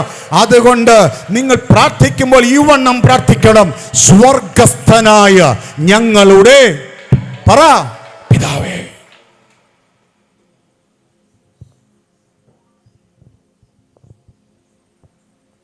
ശിഷ്യന്മാർ വിളിച്ചോ ഇല്ലയോ എന്നെനിക്കറിയുകയില്ല. കാരണം അവർക്ക് വിളിച്ച് ശീലമില്ല. അവർ ഇന്നലെ വരെ വിളിച്ചിട്ടില്ല. അവരുടെ ഏറ്റവും വലിയ പ്രവാചകനായ മോശ ഇതുവരെ ദൈവത്തെ അപ്പാ എന്ന് വിളിച്ചിട്ടില്ല. ദാസന്മാരെ പോലെ മാറി നിന്ന് പ്രാർത്ഥിക്കുന്ന ഒരു പ്രാർത്ഥനയുടെ നടുവിൽ നിന്ന് ഉയരത്തിൽ നിന്ന് വന്ന സ്വന്തം പുത്രൻ നിന്നുകൊണ്ട് ഒരു കൂട്ടത്തെ വിളിപ്പിക്കുന്നു. വിളിക്ക്, എൻ്റെ അപ്പൻ്റെ ഹൃദയം എനിക്കറിയാം. നിങ്ങൾ പ്രാർത്ഥിക്കുമ്പോൾ ഇവണ്ണം പ്രാർത്ഥിപ്പിൻ. സ്വർഗസ്ഥനായ ഞങ്ങളുടെ പിതാവേ. ഉണ്ടോ നിങ്ങൾ എൻ്റെ കൂടെ?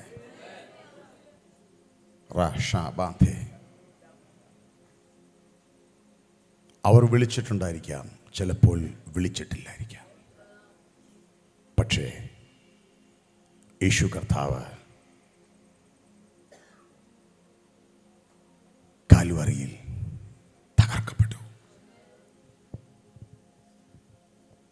33.5 വയസ്സുവരെ ഇവിടെ ജീവിച്ചിട്ട് 2000 വർഷങ്ങൾക്ക് മുമ്പ് മനുഷ്യന്റെ പാപത്തിന്റെ പരിഹാരത്തിനു വേണ്ടി ഏദനിൽ നഷ്ടപ്പെട്ടു പോയ ബന്ധത്തിന്റെ ആഴങ്ങളിലേക്ക് മനുഷ്യനെ മടക്കിയെടുക്കാൻ വേണ്ടി, പ്രിയരെ, പാപമാണ് അപ്പനും മകനും തമ്മിലുള്ള ബന്ധം നഷ്ടപ്പെടുത്തിയത്. ഏദൻ തോട്ടത്തിലെ പാപമാണ് അപ്പനും മകനും തമ്മിലുള്ള ബന്ധത്തിന്റെ ആഴത്തിൽ നിന്ന് മനുഷ്യനെ വീഴിച്ചു കളഞ്ഞത്. യേശു കർത്താവിൻ്റെ കാൽവറി മരണത്തിൽ കൂടി ഏദൻ തോട്ടത്തിൽ നഷ്ടപ്പെട്ടത് മുഴുവനും നമുക്ക് മടക്കി തന്നെങ്കിൽ ആദ്യം മടക്കിത്തരേണ്ടത് അപ്പനും മകനും തമ്മിലുള്ള പറ ബന്ധ അല്ലേ? അടികൊള്ളുമ്പോ, തുപ്പലേക്കുമ്പോ, മുൾക്കിരീടം തലയിൽ വെക്കുമ്പോ, കണ്ടല്ല കണ്ടാൽ ആളല്ല എന്ന് രൂപമാറ് കാൽവറിയിൽ കിടക്കുമ്പോ, സകലതും നിവൃത്തിയായി എന്ന് പറയുമ്പോ,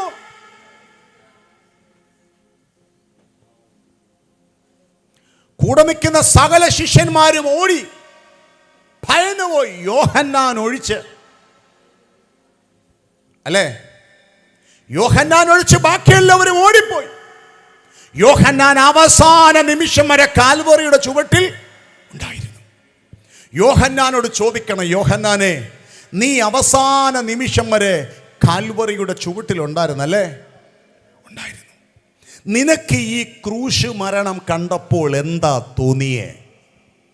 ഈ ക്രൂശ് മരണം കണ്ടപ്പോ 33.5 തിരുവയസ്സിൽ ചെയ്യാത്ത കുറ്റത്തിന് ഹല്ലേലൂയ കുറ്റവാളിയെന്ന് മുദ്ര കുത്തപ്പെട്ട റോമാ സാമ്രാജ്യത്തിന്റെ ഹല്ലേലൂയ മുമ്പിൽ ഇവിടെ 2 കള്ളന്മാരുടെ നടുവിൽ ഭൂമിയുടെ മധ്യഭാഗത്ത് കാൽവറിയിൽ തകർക്കപ്പെടുമ്പോൾ, തുപ്പലേക്കപ്പെടുമ്പോൾ, ആടികൊള്ളുമ്പോൾ, രക്തം വാർന്നൊലിക്കുമ്പോൾ, ഒരു കൂട്ടം നിന്ന് ആഘോഷിക്കുമ്പോൾ, ഇവരെ ക്രൂശിക്കുക എന്ന് വിളിക്കുമ്പോൾ, വാവിട്ട് കരയുമ്പോൾ, പിതാവേ എൻ്റെ പ്രാണനെ തൃക്കരങ്ങളിൽ ഏൽപ്പിക്കുന്നു എന്ന് വിളിച്ചു പറയുമ്പോൾ നീ കണ്ടോണ്ട് നിന്നില്ലേ യോഹന്നാനെ?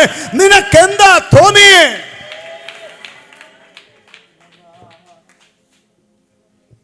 യോഹന്നാൻ പറയും, എനിക്ക് മനസ്സിലായി പാസ്റ്റർ. യോഹന്നാന്റെ ലേഖനം 1-ാം അധ്യായം 1 യോഹന്നാൻ 3:1, കാൺമീൻ, നാം ദൈവത്തിൻ്റെ മക്കൾ എന്ന് വിളിക്കപ്പെടുവാൻ പിതാവ് നമുക്ക് ഇത്ര വലിയ സ്നേഹം തന്നിരിക്കുന്നു, അങ്ങനെ തന്നെ നാം ആകുന്നു.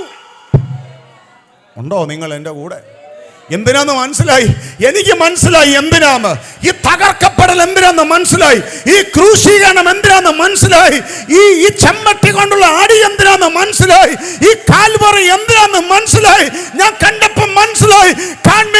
നാം ദൈവത്തിന്റെ മക്കളെന്ന് വിളിക്കപ്പെടുവാൻ 2 വർഷങ്ങൾക്ക് മുമ്പ് ഏദൻ തോട്ടത്തിൽ നഷ്ടപ്പെട്ടു പോയ ആ വിളിയുടെ ആഴങ്ങളിലേക്ക്, ആ ബന്ധത്തിന്റെ ആഴങ്ങളിലേക്ക് മാനവജാതിയെ തിരിച്ചു കടത്താൻ വേണ്ടി കാൽവറിയിൽ തകർക്കപ്പെട്ട പുത്രനായ ക്രിസ്തു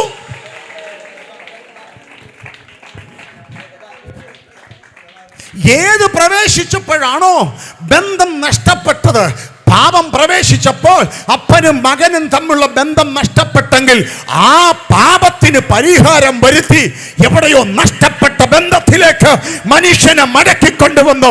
പാപം അപ്പനും മകനും തമ്മിലുള്ള ബന്ധത്തിൽ നിന്ന് മനുഷ്യനെ മാറ്റിയെങ്കിൽ, പാപം ദൈവത്തെയും മനുഷ്യന്റെയും ഇടയിൽ വിള്ളലുണ്ടാക്കി കളഞ്ഞെങ്കിൽ അതിന്റെ പരിഹാരം തന്റെ രക്തമൊഴുക്കി കൊടുത്തിട്ട് എവിടെയോ സ്വർഗം വിളിച്ചു പറഞ്ഞു, എന്റെ പുത്രന്റെ രക്തം ഞാൻ മറുവില കൊടുത്തു. എനിക്കിനി എന്റെ മക്കളെ കൊണ്ട്, മനുഷ്യനെ കൊണ്ട്, എന്റെ സ്വരൂപത്തിൽ സൃഷ്ടിച്ചവരെ കൊണ്ട് എനിക്ക് വിളിപ്പിക്കണം. അപ്പോ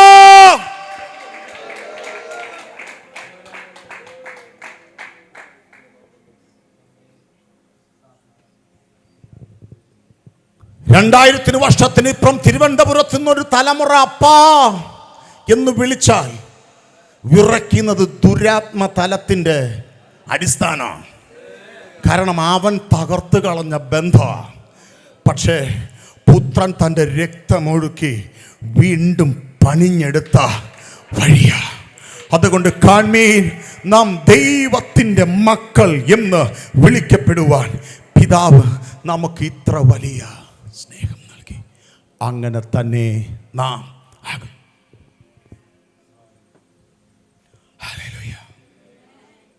എന്തിനാ അപ്പാ എന്ന് വിളിപ്പിക്കാൻ? കാൽവരി മരണത്തിൽ സംഭവിച്ചതെന്താ? എഫേസ്യ ലേഖനം 1-ാം അധ്യായം അതിന്റെ 4-ാമത് വാക്യം മോളെ വായിച്ചേ.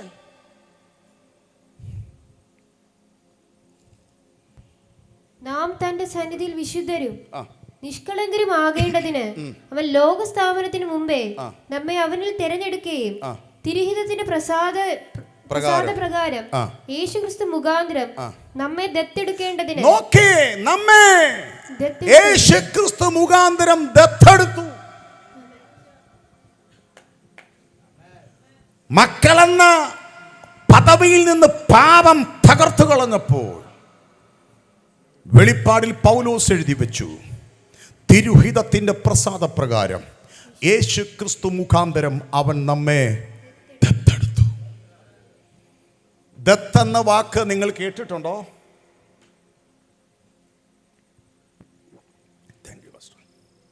അഡോപ്ഷൻ. ആർക്കും ആരെയും ദത്തെടുക്കാൻ കഴിയുകയില്ല. ദത്തെടുക്കണമെങ്കിൽ ഭാരതത്തിലെ നിയമമനുസരിച്ച് അല്ലെങ്കിൽ കേരളത്തിലെ നിയമമനുസരിച്ച് എനിക്ക് ആ കുഞ്ഞിനെ വളർത്താൻ പറ്റുമെന്ന് ഞാൻ തെളിയിക്കണം. ഇന്ത്യ ഗവൺമെൻറ് പറയുന്ന അല്ലെങ്കിൽ കേരള ഗവൺമെൻറ് പറയുന്ന സ്റ്റാൻഡേർഡിൽ ആ കുഞ്ഞിനെ എനിക്ക് വളർത്താൻ പറ്റുമെന്ന് ഞാൻ പ്രൂവ് ചെയ്യണം. എൻ്റെ കാലശേഷം എൻ്റെതിന് സകലതിനും എൻ്റെ ആ എടുക്കുന്ന കുഞ്ഞാണ് അവകാശി എന്ന് എൻ്റെ സകലതും ആ കുഞ്ഞിൻ്റെ പേരിൽ ഞാൻ എഴുതി വെക്കണം. ഉണ്ടോ നിങ്ങൾ എൻ്റെ കൂടെ? എങ്കിൽ മാത്രമേ എനിക്കൊരു കുഞ്ഞിനെ ദത്തെടുക്കാൻ പറ്റൂ. ഇവിടെ എന്നെ ദത്തെടുത്തത് നിവൃത്തിയില്ലാതെ തമ്പാനിൽ കൂടി നടക്കുന്നവനല്ല, ഒരൊറ്റ വാക്കിൽ സകലത്തെയും ഉളവാക്കിയവൻ, സകലത്തെയും വിളിച്ചു വരുത്തിയവൻ, സകലത്തെയും സൃഷ്ടിച്ചവൻ പറഞ്ഞു, മോനെ, നഷ്ടപ്പെട്ടു പോയ ബന്ധത്തിന്റെ നടുവിലേക്ക് എൻ്റെ പുത്രന്റെ രക്തമൊഴുക്കിയിട്ട് ഞാൻ ഇറങ്ങി വന്നത് എന്തിനാണെന്നറിയാമോ? എനിക്ക് നിന്നെ ദത്തെടുക്കാൻ വേണ്ടി കിട്ടോ, നിന്നെ മകനാക്കാൻ വേണ്ടി കിട്ടോ, നിന്നെ മകളാക്കാൻ വേണ്ടി കിട്ടോ. നീ മക്കളെങ്കിലോ നീ അവകാശിയാ.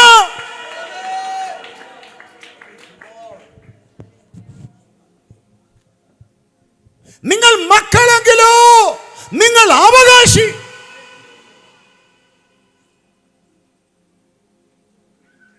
ഇന്ന് രാത്രിയിൽ ഈ പന്തലിന്റെ കീഴിൽ നിന്നുകൊണ്ട് വെളിപ്പാടിൽ ഒരുവൻ നിന്നുകൊണ്ട് അപ്പാ എന്ന് വിളിച്ചാൽ ഈ ദേശത്തിലെ ദുരാത്മതലം വിറയ്ക്കും. അവനറിയാം ഈ ബന്ധത്തിനകത്ത് കണ്ടീഷൻ ഇല്ല.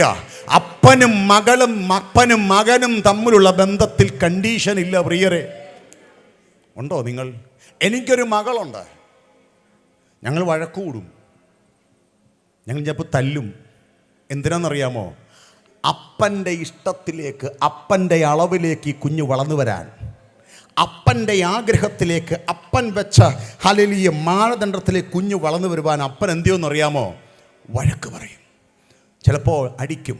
വേദപുസ്തകത്തിൻ്റെ ഭാഷയിൽ ബാലശിക്ഷ കൊടുക്കും. കൊരിന്ത്യ ലേഖനത്തിൻ്റെ ഭാഷയിൽ ബാലശിക്ഷ കഴിക്കും. പക്ഷെ ഞാൻ വഴക്ക് പറയുന്നത് കണ്ട്, ഞാൻ തല്ലുന്നത് കണ്ട് നാട്ടുകാർ എൻ്റെ കുഞ്ഞിനെ തല്ലാൻ വന്നാൽ അപ്പൻ ഇടപെടും.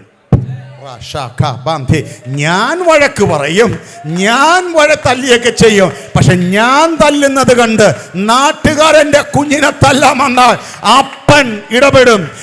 അങ്ങനെ ഈ ഭൂമിയിലെ ഒരപ്പൻ അങ്ങനെ ഇടപെടുമെങ്കിൽ വേദപുസ്തകത്തിന്റെ ഭാഷയിൽ ഞാൻ പറയാം, ദോഷികളായ നിങ്ങൾ നിങ്ങളുടെ മക്കളോട് ഇങ്ങനെ പെരുമാറുമെങ്കിൽ സ്വർഗത്തിലെ അപ്പൻ എത്രയധികം. അതുകൊണ്ട് ഇന്ന് രാത്രിയിൽ ഈ പന്തലിന്റെ നടുക്ക് നിന്ന് ഒരു തലമുറ അപ്പാ എന്ന് വിളിച്ചാൽ എവിടെയോ ദൈവത്തെ നിന്നിലേക്ക് ഇറക്കുകയാണ്.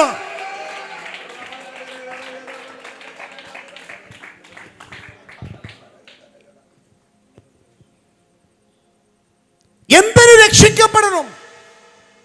എന്തിന് യേശുവിനെ വിളിക്കണം? അപ്പനും മകനും തമ്മിലുള്ള ബന്ധത്തിലേക്ക് മനുഷ്യൻ മടങ്ങി വരാൻ.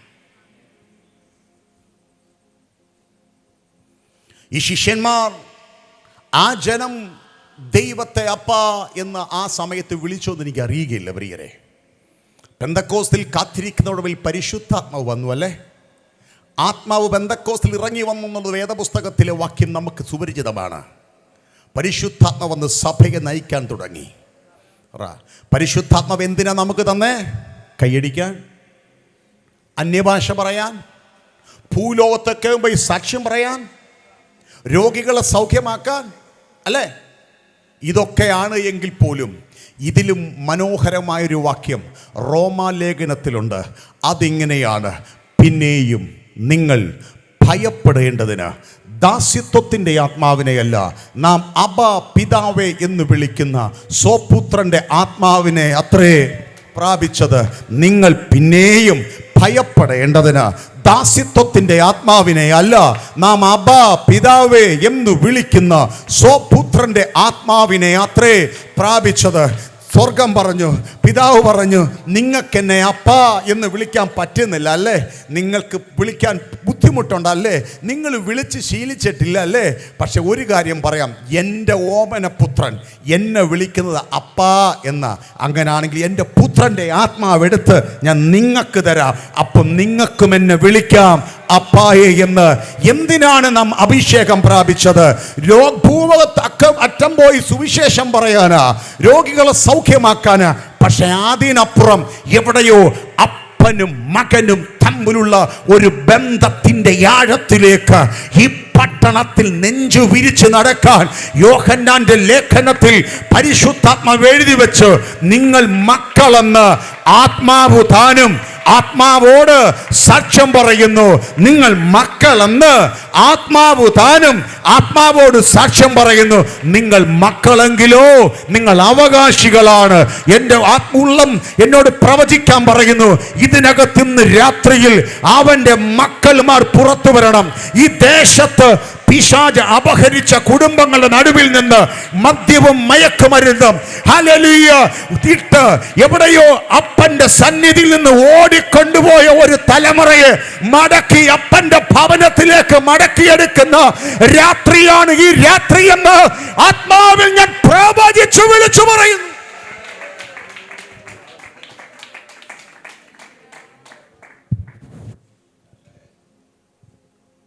ഈ കാലഘട്ടത്തിൽ അനാഥത്വമിട്ട്, ഈ തലമുറയിൽ ആരുമില്ല എന്ന് പറഞ്ഞ്, ഈ തലമുറയിൽ ഞങ്ങൾക്ക് വേണ്ടി കരുതാൻ ആരുമില്ല എന്ന് പറഞ്ഞ് ഈ ചിന്തകൾ പിശാച് ഉള്ളിൽ കൊടുത്ത് ഒരു തലമുറയെ വഴിതെറ്റിക്കുന്നതിന്റെ നടുവിൽ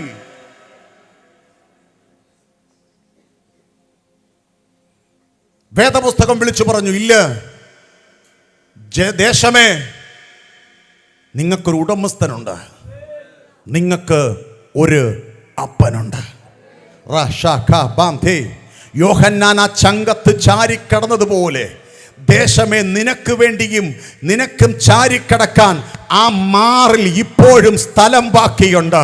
എവിടെയോ ദേശത്തോട് ഞാൻ വിളിച്ചു പറയുന്നു, മദ്യപാനത്തിലായിരിക്കുന്ന ദൈവവൈദ്യ, ഹല്ലേലൂയ, ദേശമേ, എവിടെയോ ആരുമില്ല എന്ന് പറയുന്ന സഹോദര, എന്നെ സ്നേഹിക്കാൻ ആരുമില്ല എന്ന് പറയുന്ന സഹോദരി, എനിക്ക് വേണ്ടി കരുതാൻ ആരുമില്ലെന്ന് പറയുന്ന ദൈവവൈദ്യരെ, 2000 വർഷങ്ങൾക്ക് മുമ്പ് കാൽവരി ക്രൂശിൽ നിന്റെ പാപങ്ങൾക്ക് പരിഹാരം വരുത്തി, അത് എനിക്ക് വേണ്ടി എന്ന് നീ ഒന്നൊന്ന് രാത്രിയിൽ വിശ്വസിച്ചാൽ സംഭവിക്കുന്നത്, ഏദൻ തോട്ടത്തിൽ നഷ്ടപ്പെട്ടു പോയ അപ്പനും മകനും തമ്മിലുള്ള ബന്ധത്തിന്റെ ആഴത്തിലേക്ക് നിനക്കിന്ന് കയറി വരാൻ പറ്റിയോ? അവൻ വിളിച്ചു പറയും, കുഞ്ഞേ, നീ അനാഥനല്ലടോ, നിനക്കൊരപ്പനുണ്ട്.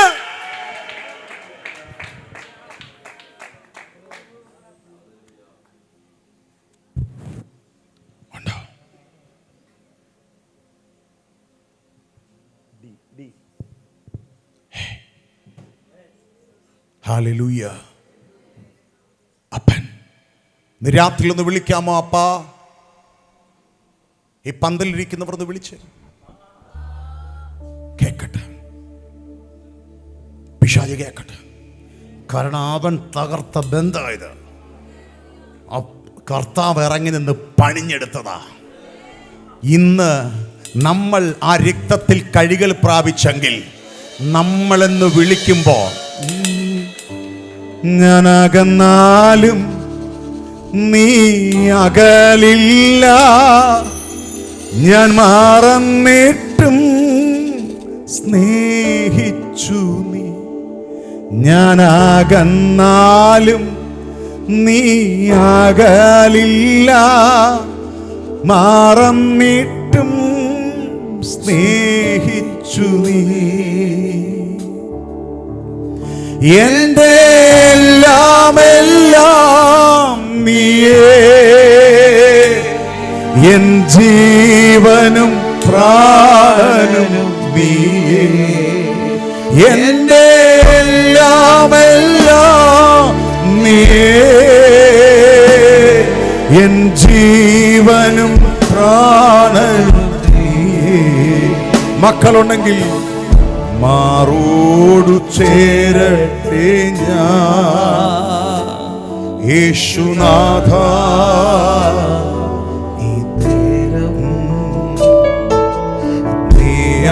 നീയാണെന്തെല്ലാം എന്നുമെന്നും എൻ പിതാവ്. ഞാനാകന്നാലും നീ അകലില്ല, മറന്നിട്ടും. ഈ അന്തരീക്ഷത്തിൽ ഇതിനകത്ത് സാന്നിധ്യം ചലിക്കട്ടെ. ഈ ശബ്ദപരിധിയിൽ കേൾക്കുന്നവരുടെ അകത്ത് എവിടെയോ ദൈവസ്നേഹത്തിന്റെ ആഴങ്ങൾ തികഞ്ഞു വരട്ടെ.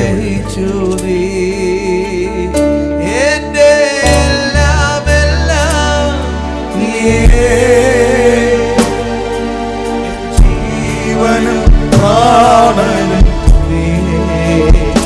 എന്റെ എല്ലാം നീയേ, ജീവനും പ്രാണനും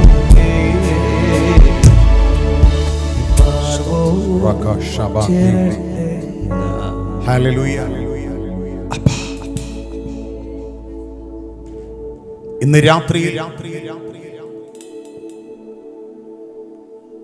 നിന്റെ വീട്ടിൽ നിന്നുകൊണ്ട് നീ അപ്പാ എന്ന് വിളിക്കുമ്പോ കണ്ടീഷനില്ലാതെ നിനക്ക് വേണ്ടി ഇറങ്ങുന്ന ഒരു ദൈവത്തെയാ നിന്നിലേക്ക് വിളിച്ചു വരുത്തുന്നേ.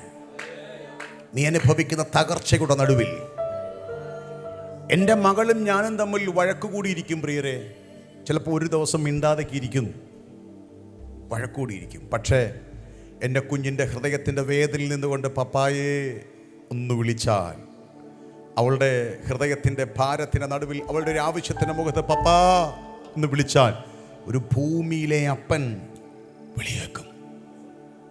ഇന്ന് രാത്രിയിൽ ചിലർ നിങ്ങളുടെ ആവശ്യത്തിൻ്റെ മുമ്പിൽ അപ്പാ എൻ്റെ ഉള്ളം എന്നോട് പറയുന്നു, എൻ്റെ പ്രസംഗം തീർന്നിട്ടില്ല, പക്ഷെ ഇതിനകത്ത് എന്തോ വീഴുകയാണ്. ഈ പന്തലിന്റെ നടുവിൽ ചിലർ ആ അപ്പനുമായി കണക്റ്റ് ആകുകയാണ്. എവിടെയോ ചിലർ നിനക്ക് അടക്കാൻ പറ്റാതെ വണ്ണം ആത്മാവുമായി കണക്റ്റ് ആകുകയാണ്. ദേശത്ത് ഇതുവരെ ഇല്ലാത്ത രീതിയിൽ ദൈവത്തെ അപ്പാ എന്ന് വിളിക്കാൻ വർഷിപ്പ് ലീഡർ ദൈവദാസൻ പറഞ്ഞ വാക്ക്, ഒത്തിരി ദൈവങ്ങളെ നിങ്ങൾ കേട്ടിട്ടുണ്ടാകാം, ഒത്തിരി ദൈവത്തിന്റെ കാര്യം നിങ്ങൾ കേട്ടിട്ടുണ്ടാകാം, പക്ഷേ അപ്പാ എന്ന് വിളിക്കാൻ പറ്റിയ ഒരൊറ്റ ഒരാളേ ഉള്ളൂ, അതെന്റെ സർവശക്തനായ ദൈവം.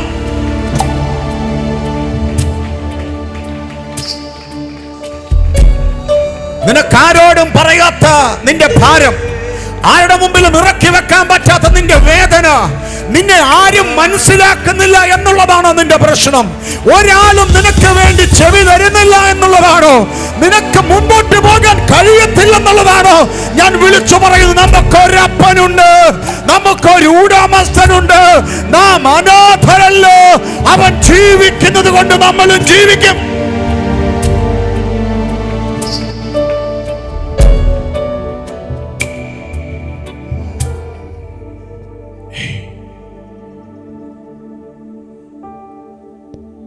ഹല്ലേലൂയ. പാസ്റ്ററെ, അപ്പാ എന്ന് വിളിക്കാമോ? വിളിക്കാം. ഈ വിളി എന്നെ വിളിക്കാൻ പഠിപ്പിച്ചത് വേറെ ആരുമല്ല. ആദ്യമായിട്ട് വിളിക്കാൻ പറഞ്ഞു തന്നത് വേറെ ആരുമല്ല, സ്വന്തം പുത്രനാ എന്നെ കൊണ്ട് അപ്പ എന്ന് പറ. സ്വന്തം പുത്രനാ, സ്വർഗത്തിൽ നിന്ന് ഇറങ്ങി വന്ന യേശു കർത്താവ എന്നെ കൊണ്ട് ആദ്യമായിട്ട് അപ്പ എന്ന് പറ. അവൻ നിന്ന എന്നെ കൊണ്ട് വിളിപ്പിച്ച്. നിങ്ങൾ പ്രാർത്ഥിക്കുമ്പോൾ ഇവനെ പ്രാർത്ഥിപ്പി, സ്വർഗസ്ഥനായ ഞങ്ങളുടെ.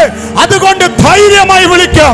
ഒരു സെൻട്രൽ പാസ് അല്ല നിങ്ങൾക്ക് ഈ വിളിക്കാൻ പറഞ്ഞു തന്നത്, ഒരു അപ്പോസ്തലനുമല്ല, ഒരു പ്രവാചകനുമല്ല.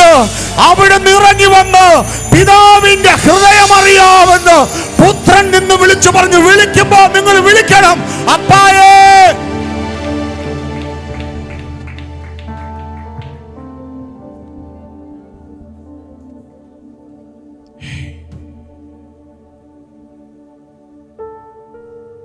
പഴയ നിയമത്തിൽ ഞാനൊരു പിതാവിനെ കണ്ടു.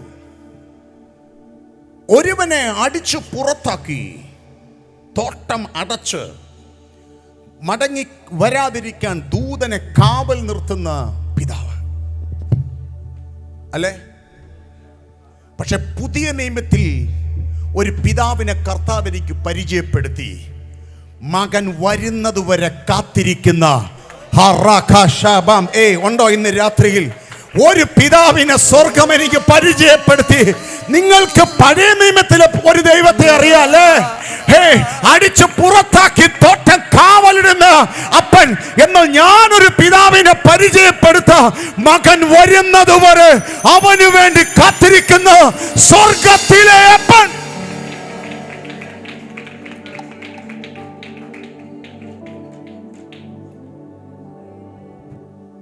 യേശു കർത്താവ് പറഞ്ഞു, ഒരപ്പന് 2 മക്കളുണ്ടായിരുന്നു. ഇളയവൻ അപ്പനിൽ നിന്ന് സകലതും വാങ്ങി, അവന്റെ സകല അവകാശങ്ങളും വാങ്ങി വിദൂരതയ്ക്ക് പോയി. അപ്പൻ ഇഷ്ടമല്ലാത്തതെല്ലാം ചെയ്ത്, അപ്പൻ ക്ഷമിക്കാൻ പറ്റുന്നതിനും അപ്പുറം ചെയ്ത് എല്ലാം നഷ്ടപ്പെടുത്തി. വിശന്ന് പന്നികളെ മേയ്ക്കുന്ന ജോലിയിൽ ഏർപ്പെട്ടെങ്കിലും പന്നിക്ക് കൊടുക്കുന്ന ഭക്ഷണം കഴിക്കാൻ നിവൃത്തിയില്ലാതെ സുബോധം വന്നിട്ട് അവൻ പറഞ്ഞു, ഞാൻ എൻ്റെ അപ്പൻ്റെ വീട്ടിൽ ചെല്ലും. അവിടെ കൂലിക്കാർ ശേഷിപ്പിക്കുന്നു. അപ്പനോട് പറയും, അപ്പാ എൻ്റെ മോനെ പോലെ ഒന്നും വേണ്ട, ആ വിളിക്ക് ഞാൻ യോഗ്യനല്ല, എന്നെ കൂലിക്കാരിൽ ഒരുവനെ പോലെ കണ്ടാൽ മതി. ഇത് പറയുമെന്ന് വിചാരിച്ച് എവിടെയോ വേച്ച് അപ്പൻ്റെ മുമ്പിൽ പോയി നിൽക്കാൻ കഴിവില്ലാത്തവനായി വേദനയോടെ നഷ്ടബോധത്തോടെ അപ്പൻ്റെ മുമ്പിൽ ചെന്നിട്ട് ഞാൻ പറയും, അപ്പാ മോനെപ്പോലെ വേണ്ട, കൂലിക്കാരിൽ ഒരുവനെ പോലെ. ഇത് പറയുമെന്ന് ചിന്തിച്ചു വന്ന മോൻ ദൂരെ നിന്ന് വരുന്നത് കണ്ടിട്ട് അവൻ്റെ വായിൽ നിന്നൊരു വാക്ക് പോലും വീഴാൻ സമ്മതിക്കുന്നതിന് മുമ്പ് ഓടിച്ചെന്ന് കെട്ടിപ്പിടിച്ചിട്ട് മോനെ എന്ന് വിളിക്കുന്ന പുതിയ നിയമത്തിലെ ഒരപ്പനെ എനിക്ക് കർത്താവ് പരിചയം ഉണ്ടോ? നിങ്ങൾ ഇന്ന് രാത്രിയിൽ എവിടെയോ ആ അപ്പനുമായി നീ ഇന്ന് കയറി കണക്റ്റ് ആകുകയാണ്. അപ്പനുമായി ഇന്ന് കണക്റ്റ് ആകുകയാണ്. എന്തിന് ഈ സുവിശേഷ മഹായോഗത്തിന്റെ ആദ്യ ദിവസം തന്നെ ഇങ്ങനെ ഒരു ദൂതുമായി എന്നെ തമ്പുരാൻ അയച്ചെന്ന് ചോദിച്ചാൽ അടുത്ത ദിവസങ്ങൾ ഇതുവരെ ഇല്ലാത്തതുപോലെ ഒരു ദൈവശക്തിയും ദൈവ സാന്നിധ്യവും ഇതിൽ ചലിക്കണം. ഈ ദേശത്ത് നിന്ന് അവൻ അപ്പ എന്ന് വിളിക്കാൻ ഒരു തലമുറ എഴുന്നേൽക്കണം. മദ്യവും മയക്കുമരുന്നും കൊണ്ട് നിറച്ചു കളഞ്ഞ കുടുംബ ജീവിതങ്ങളെ തകർത്ത് കളഞ്ഞ ഒരു തലമുറയിൽ നിന്ന് നഷ്ടബോധത്തിലേക്ക് കടത്തി ആത്മഹത്യയുടെ വക്കി നിൽക്കുന്ന ഒരു തലമുറയെ കൊണ്ട് അവന് ദൈവത്തെ അപ്പ എന്ന് വിളിപ്പിക്കണം.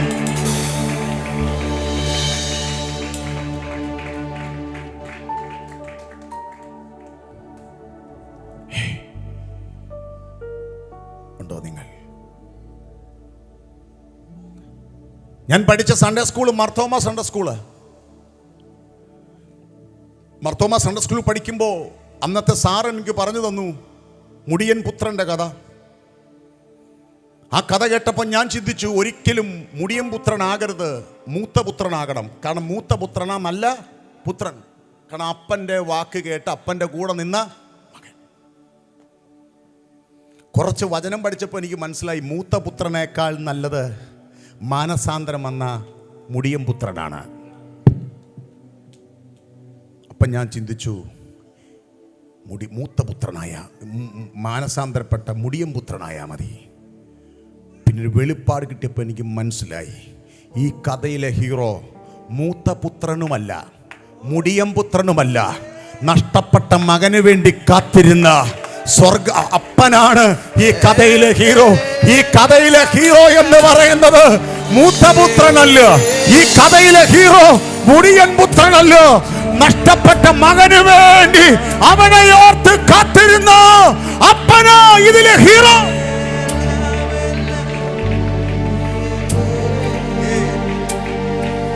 ഈ വെട്ടിക്കോണം ദേശമേ, ഞാൻ ആത്മാവിൽ വിളിച്ചു പറയുന്നു, നിന്റെ വരവ് വരുന്നത് വരെ നിനക്ക് വേണ്ടി കാത്തിരിക്കുന്ന ഒരു സ്വർഗത്തിലെ അപ്പൻ ഇവിടെയുണ്ട്. നിന്റെ എല്ലാ തകർച്ചയുടെ നടുവിൽ നിനക്ക് വേണ്ടി കാൽവറികൾ രക്തമൊഴുക്കി ഏതരിൽ നഷ്ടപ്പെട്ടു പോയ ബന്ധത്തിന്റെ ആഴത്തിലേക്ക് നിന്നെ പിടിച്ചു കയറ്റാൻ വേണ്ടി നിന്റെ വരവ് വരെ നോക്കി കാത്തിരിക്കുന്ന പുതിയ നിയമത്തിലെ സ്വർഗത്തിലെ അപ്പൻ.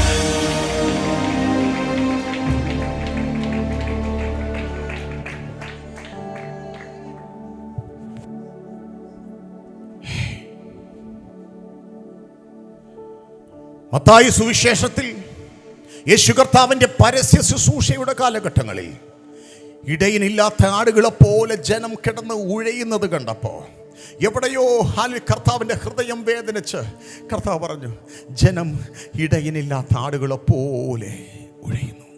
കർത്താവിൻ്റെ ഹൃദയം വേദനിച്ചു. മക്കളെ, നിങ്ങളെ ഇങ്ങനെ കാണാനല്ലല്ലോടാ ഞാൻ ഏദനിൽ നിങ്ങളെ ആക്കിയത്. ഇതായിരുന്നല്ലോ എൻ്റെ സ്വപ്നം. സ്വർഗം പറഞ്ഞു, ഞാൻ എൻ്റെ പുത്രനെ അയക്കും. പിശാചേ, നീ തകർത്ത് കളഞ്ഞ ബന്ധത്തിലേക്ക് വീണ്ടും ഞാൻ പണിതെടുക്കും. പിശാച, നീ തകർത്ത് കളഞ്ഞ ബന്ധത്തിൻ്റെ ആഴത്തിലേക്ക് ഞാൻ ഇവരെ പണിഞ്ഞെടുക്കും. ഇവരെ നിത്യതയ്ക്ക് ഞാൻ അവകാശിയാക്കിയെടുക്കും. എന്തിന് ഞാൻ അവരെ സൃഷ്ടിച്ചോ ആ ലക്ഷ്യത്തിലേക്ക് ഞാൻ ഇവരെ മടക്കി എടുക്കും. ഇതാ സുവിശേഷം, ഇതാ ഗോസ്പൽ.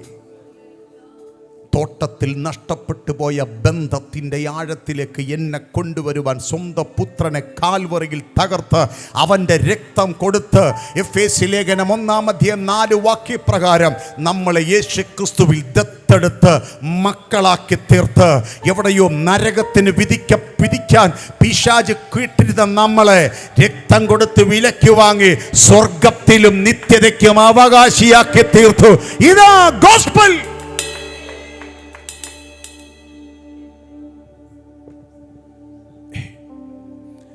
മത്തായി സുവിശേഷത്തിൽ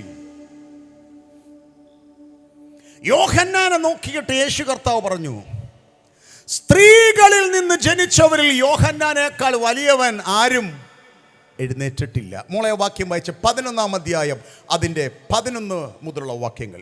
മത്തായി സുവിശേഷം 11 മുതൽ. മയക്കി കൂടി വായിക്കും മോളെ.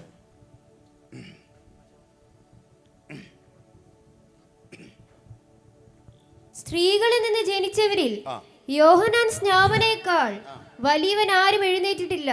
സ്വർഗരാജ്യത്തിൽ ഏറ്റവും ചെറിയവനോ അവരിലും വലിയവനും. നോക്കിയേ, സ്ത്രീകളിൽ നിന്ന് ജനിച്ചവരിൽ യോഹന്നാനേക്കാൾ വലിയവൻ ആരും എഴുന്നേറ്റിട്ടില്ല. സ്വർഗരാജ്യത്തിൽ അല്ലെങ്കിൽ ദൈവരാജ്യത്തിൽ ഏറ്റവും ചെറിയവനോ യോഹന്നാനേക്കാൾ വലിയവൻ. സ്ത്രീകളിൽ നിന്ന് ജനിച്ചവരിൽ 1 പത്രോസ് 1-ാം അധ്യായം 23-ാമത് വാക്യം കൂടി ചേർത്ത് വായിച്ചാൽ ഞാൻ ഇങ്ങനെ പറയും, കെടുന്ന ബീജത്താൽ ജനിച്ചവരിൽ യോഹന്നാനേക്കാൾ വലിയവൻ ആരും ഇല്ല. ഉണ്ടോ നിങ്ങൾ എൻ്റെ കൂടെ? കെടുന്ന ബീജത്താൽ ജനിച്ചവരിൽ യോഹന്നാനേക്കാൾ വലിയവൻ ആരും ഇല്ല. എന്നാൽ കെടാത്ത ബീജത്താൽ ദൈവവചനമെന്ന കെടാത്ത ബീജത്താൽ വീണ്ടും ജനിച്ചവനിൽ യോഹന്നാനേക്കാൾ വലിയവൻ. ബയോളജിക്കലി ഞാൻ മത്തായിയുടെ മകനാ. കെടുന്ന ബീജത്താൽ ജനിച്ച മത്തായിയുടെ മകൻ. എന്നാൽ കെടുന്ന ബീജത്താൽ ജനിച്ച മത്തായിയുടെ മകനായ എൻ്റെ അകത്തേക്ക് നിലനിൽക്കുന്ന ബീജമായ ദൈവവചനമെന്ന നിലനിൽക്കുന്ന ബീജം, കെടാത്ത ബീജത്താൽ അവൻ എന്നെ വീണ്ടും ജനിപ്പിച്ച് എന്നെ മകനാക്കി, എന്നെ മക്കളാക്കി. ഇന്ന് രാത്രിയിൽ ഇവിടുന്ന് കെടുന്ന ബീജത്താൽ ജനിച്ചവരല്ല പ്രിയരെ. ഈ ഭൂമിയിൽ നമുക്കൊരപ്പനുണ്ട്, നമുക്ക് ജന്മം തന്നൊരു പിതാവുണ്ട്. എന്നാൽ ആ പിതാവിൻ്റെ ജന്മത്തിൽ നമ്മൾ ഈ ഭൂമിയിൽ നിൽക്കുമ്പോൾ തന്നെ അതിനപ്പുറം കെടാത്ത ബീജത്താൽ നിലനിൽക്കുന്നതും ദൈവവചനമായ ബീജത്താൽ എവിടെയോ നീ സുവിശേഷം കേട്ടപ്പോൾ നിന്റെ അകത്ത് ഒരു വ്യക്തി ഉരുവായി. അവനെ ഞാൻ വിളിച്ചു പറയും, എവിടെയോ നീ മകനാക്കി തീർത്തു നിന്നെ.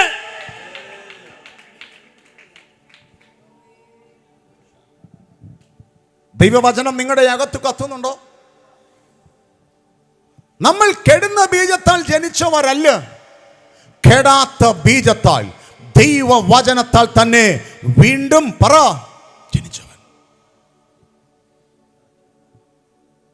ഒരുവൻ ക്രിസ്തുവിലായാൽ പുതിയ സൃഷ്ടി. പഴയത് എപ്പം? വീണ്ടും ജനിച്ചപ്പോ. ബോൺ അഗൈൻ എന്ന് പറയുന്നത് വിവാഹത്തിന് വേണ്ടി മനോരമയെ കൊടുക്കാനുള്ള പരസ്യത്തിന് കൂടെ ചേർക്കേണ്ട വാക്കല്ല പ്രിയരെ. എവിടെയോ നിന്നെ മകനാക്കി തീർത്തൊരു പ്രക്രിയയുടെ പേരാ വീണ്ടും ജനനം എന്ന് പറയുന്നത്. എവിടെയോ ബോൺ അഗൈൻ എന്ന് പറയുന്നത് എവിടെയോ പേരിന് കൊണ്ട് നടക്കേണ്ട കാര്യമല്ല. പിശാച് നശിപ്പിച്ച് നടക്കുന്നതിന്റെ നടുവിൽ നിന്ന് നിന്നെ മക്കളാക്കി തീർത്ത പ്രക്രിയയുടെ പേരാണ് വീണ്ടും ജനനം. കെടുന്ന ബീജത്താൽ ജനിച്ചവനല്ല, കെടാത്ത ബീജത്താൽ നിലനിൽക്കുന്ന ദൈവവചനമെന്ന് ദൈവവചനത്തെ ബീജത്താൽ തന്നെ നാം വീണ്ടും ജനനം പ്രാപിച്ചു.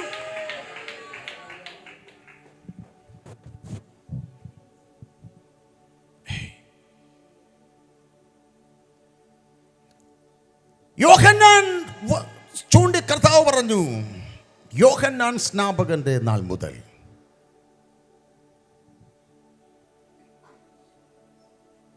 സ്വർഗരാജ്യം, ദൈവരാജ്യം ബലാത്കാരികൾ ബലാത്കാരം ചെയ്യും. ഒരിക്കൽ കർത്താവ് ഇങ്ങനെ മത്തായി സുവിശേഷത്തിൽ പറഞ്ഞു, ആ വാക്യം ഞാൻ എടുക്കുന്നില്ല, ഞാൻ ക്ലോസ് ചെയ്യാനായിട്ട് പോവുക. ബലവാനെ പിടിച്ചു കെട്ടിയിട്ടല്ലാതെ അവന്റെ കോപ്പ് കവരാൻ കഴിയുകയില്ല. ബലവാനെ പിടിച്ചു കെട്ടിയിട്ടല്ലാതെ അവന്റെ കോപ്പ് കവരാൻ കഴിയുകയില്ല. അപ്പോൾ ഈ ദേശത്തൊരു ബലവാൻ ഉണ്ട്.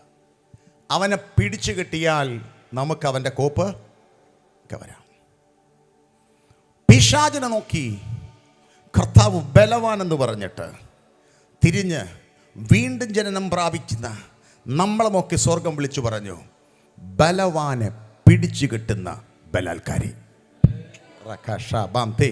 ബലവാനെ പിടിച്ചു കെട്ടുന്ന ബലാത്കാരി. കാരണം നീ എൻ്റെ മകനാടാ. നീ വീണ്ടും ജനനം പ്രാപിച്ചാൽ നീ ബലവാനെ കണ്ട് ഓടുന്നവനല്ല, നീ അവനെ പിടിച്ചു കെട്ടുന്ന ബലാത്കാരിയാകും.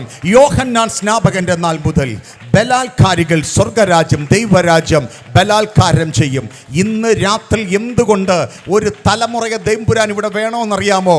ഇവിടെ കുടുംബങ്ങളെ അപഹരിക്കുന്ന ബലാത്കാരിയെ പിടിച്ചു കെട്ടണം. ഈ ദേശത്ത് ഒരു തലമുറയെ മദ്യപാനത്തിലേക്ക് തള്ളിയിടുന്ന, അഡിക്ഷനിലേക്ക് തള്ളിയിടുന്ന ഒരു തലമുറയുടെ നടുവിൽ, ഹല്ലേലൂയ, അതിൻ്റെ നടുവിൽ നിന്ന് അവരെ അതിലേക്ക് തള്ളിയിടുന്ന ദുരാത്മതലത്തെ പിടിച്ചു കെട്ടിയിട്ട് അതിനെ കവർച്ച ചെയ്യണം. ഉണ്ടോ നിങ്ങൾ എൻ്റെ കൂടെ? ബലവാനുണ്ട് പ്രിയരെ. ബലവാനുണ്ടെന്ന് പറഞ്ഞ് ഭയന്നിരിക്കാനല്ല, നീ വീണ്ടും ജനനം പ്രാപിച്ച മകനായി തീർന്ന, മക്കളാക്കി തീർന്ന ബലാത്കാരിയ. പാസ്റ്ററെ, അപ്പം ഈ പാസ്റ്റർ പറയുന്നത് ഈ മുടിയംപുത്രൻ്റെ കാര്യമൊക്കെ പറഞ്ഞപ്പോൾ എന്തും ചെയ്യാമോ? പാസ്റ്റർ പറഞ്ഞല്ലോ അപ്പനും മകനും തമ്മിലുള്ള ബന്ധത്തിൽ കണ്ടീഷൻ ഇല്ലയെന്ന്. എത്ര വഴക്കുകൂടി ഇരുന്ന് കഴിഞ്ഞാലും അപ്പാന്ന് വിളിച്ചാൽ വരും. അപ്പം ഇത് പാപം ചെയ്യാനുള്ള ലൈസൻസ് ആണോ? അല്ല, പാപം ചെയ്യാനുള്ള ലൈസൻസ് അല്ല. മുടിയൻ പുത്രനോട് ചോദിച്ചേ, പുത്ര നിനക്കിനി അപ്പൻ്റെ വീട് വിട്ടു പോണോ? അവൻ പറയും, പോണ്ട, ഇനി ഒരിക്കലും ഇനി എനിക്ക് അപ്പൻ്റെ വീട് വിട്ട് കൂലിക്കാരിൽ ഒരുവനെ പോലെ എന്ന് വിചാരിച്ചാ ഞാൻ വന്നേ. എന്നെ ഓടി വന്ന് അപ്പൻ വിളിച്ചത് മോനെ എന്നാ. എനിക്കിനി അപ്പനെ വിട്ട്. ഇതല്ലേ ബന്ധം? പുത്രത്വം എന്ന് പറയുന്നത് പാപം ചെയ്യാനുള്ള ലൈസൻസ് അല്ല പ്രിയരെ. പാപം ചെയ്യാതിരിക്കാൻ വേണ്ടിയിട്ട് അപ്പൻ്റെ മുമ്പിലേക്ക് തന്നെ സ്നേഹത്തിൻ്റെ ആഴത്തിൽ എറിഞ്ഞു കൊടുക്കുന്ന ഒരു തരം ബന്ധനമാണ് പുത്രത്വം. പുത്രത്വം എന്ന് പറയുന്നത് പാപം ചെയ്യാനുള്ള ലൈസൻസ് അല്ല. സ്നേഹത്തിൽ അഡിക്റ്റായിപ്പോയി, സ്നേഹത്തിൽ ആകർഷിക്കപ്പെട്ട് അപ്പൻ്റെ സ്വഭാവവും സ്നേഹത്തിൻ്റെ ആഴവും കണ്ട് ഇനി നിന്നെ വിട്ടൊരു യാത്രയില്ല എന്ന് പറയുന്ന അതിൻ്റെ പേരാ പുത്രത്വം. ഇന്ന് രാത്രിയിലും ഈ വേദപുസ്തകം പ്രസംഗിക്കാൻ എൻ്റെ ധൈര്യം എന്ന് പറയുന്നത് എനിക്ക് വേണ്ടി ഇറങ്ങുന്ന ഒരു അപ്പനുണ്ടെന്നുള്ളതാണ്. ആരും പോകരുത്. അടുത്ത സെക്കൻഡുകളിൽ ഇന്നത്തെ അസാധാരണമായൊരു ദൈവപ്രവൃത്തി സംഭവിക്കാൻ പോവുകയാണ്. എൻ്റെ ഉള്ളം എന്നോട് പറയുന്നു, എവിടെയോ ഇന്നലകളിൽ നിന്റെ ജീവിതത്തിൽ ഉണ്ടായ പാപത്തിൻ്റെ പേരിൽ, എവിടെയോ ഇന്നലകളിൽ സംഭവിച്ചു പോയ ഏതോ തെറ്റുകളുടെ പേരിൽ ഇന്നും പ്രാർത്ഥനാ റൂമിൽ നീറി കഴിയുന്ന നിന്നോട് എവിടെയോ കർത്താവിൻ്റെ സ്നേഹത്തിൻ്റെ ആഴങ്ങൾ വെളിപ്പെടുകയാണ്. എവിടെയോ ജീവിതത്തിൽ സംഭവിച്ചു പോയ ഒരു പരാജയത്തിൻ്റെ പുറത്ത് ഇനി ഞാൻ ആ വാഗ്ദത്തം പ്രാപിക്കുകയില്ല, ഇനി ഞാൻ ആ ദൈവപ്രവൃത്തിക്ക് യോഗ്യനല്ല, ആ അവകാശം ഞാൻ പ്രാപിക്കുകയില്ല എന്ന് ദൈവത്തിന്റെ പരിജ്ഞാനത്തിന് വിരോധമായി പിശാച് നിന്റെ ഹൃദയത്തിൽ ഉയർച്ചകൾ കൊണ്ടുവരുന്നതിന് നടുവിൽ ഒരപ്പന്റെ വെളിപ്പാടിൽ നിന്നുകൊണ്ട് അതിനെ വെട്ടിക്കളയാൻ ഞാൻ ആത്മാവിൽ ദൂത് പറയുകയാണ്. എവിടെയോ നിന്നെ സ്നേഹിക്കാൻ ഇന്ന് രാത്രിയിൽ ഒരു അപ്പൻ ഇറങ്ങുകയാണ്.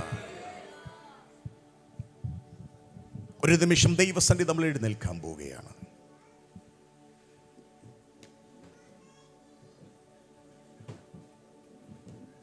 പ്രിയരെ, എന്തിന് രക്ഷിക്കപ്പെടണം? എന്തിന് മകനാക്കി തീരണം? എന്തിനാണ് സുവിശേഷം? എന്താണ് ഞങ്ങൾ പ്രസംഗിക്കുന്ന ഈ ബൈബിളിനുള്ള പ്രത്യേകത? നീ അനുഭവിക്കുന്ന നരകയാതനകളുടെ നടുവിൽ നിനക്കൊരപ്പനുണ്ട്. നിന്നെ സൃഷ്ടിച്ച ഈ ഭൂമിയിൽ നീ അപ്പ എന്ന് വിളിക്കുന്ന ഒരപ്പനപ്പുറം നിന്റെ സകല പരാജയത്തോടും നിന്നെ ഉൾക്കൊള്ളാൻ നിനക്കൊരപ്പനുണ്ട്. അവൻ ഞങ്ങളോട് പറഞ്ഞു, ഞാൻ നിന്നെ അനാഥനായി വിടുകയില്ല. ഇന്നും ഈ ഹോളിനകത്ത് കൂടിയിരിക്കുന്ന ഞങ്ങളുടെ ധൈര്യമെന്ന് പറയുന്ന ഏത് പ്രതിസന്ധിയിലും, ഏത് വേദനയിലും, ഏത് ഇല്ലായ്മകളിലും ഞങ്ങളെ ചേർത്ത് പിടിക്കാൻ, ഞങ്ങൾക്ക് ഓടിച്ചെന്ന് കയറാൻ ഒരപ്പനുണ്ട്.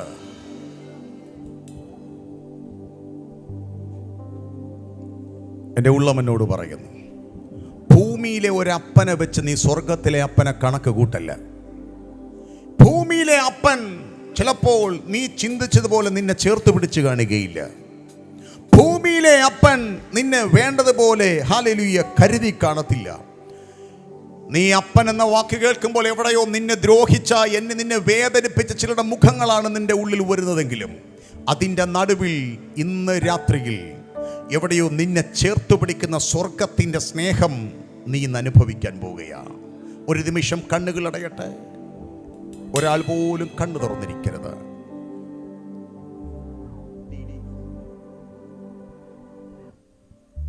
ഉണ്ടോ നിങ്ങൾ? ആരുമാരെയും നോക്കാതെ അല്പസമയം ഒന്ന് പ്രാർത്ഥിച്ച് അപ്പാ എന്നൊന്ന് വിളിച്ച് ശാന്തമായി ദൈവത്തെ ഇന്ന് രാത്രി പന്തലിന്റെ നടുവിൽ ഈ ശബ്ദപരിധിയിൽ ഹല്ലേലൂയ ഈ ശബ്ദം കേൾക്കുന്ന പ്രിയപ്പെട്ടവരെ, നിങ്ങളുടെ റൂമിൽ നിന്നുകൊണ്ട് നിങ്ങൾ ദൈവത്തെ നോക്കി അപ്പാ എന്ന് വിളിച്ചേ. നിന്റെ കയ്യിലേക്ക് അപ്പൻ പിടിക്കുകയാണ്.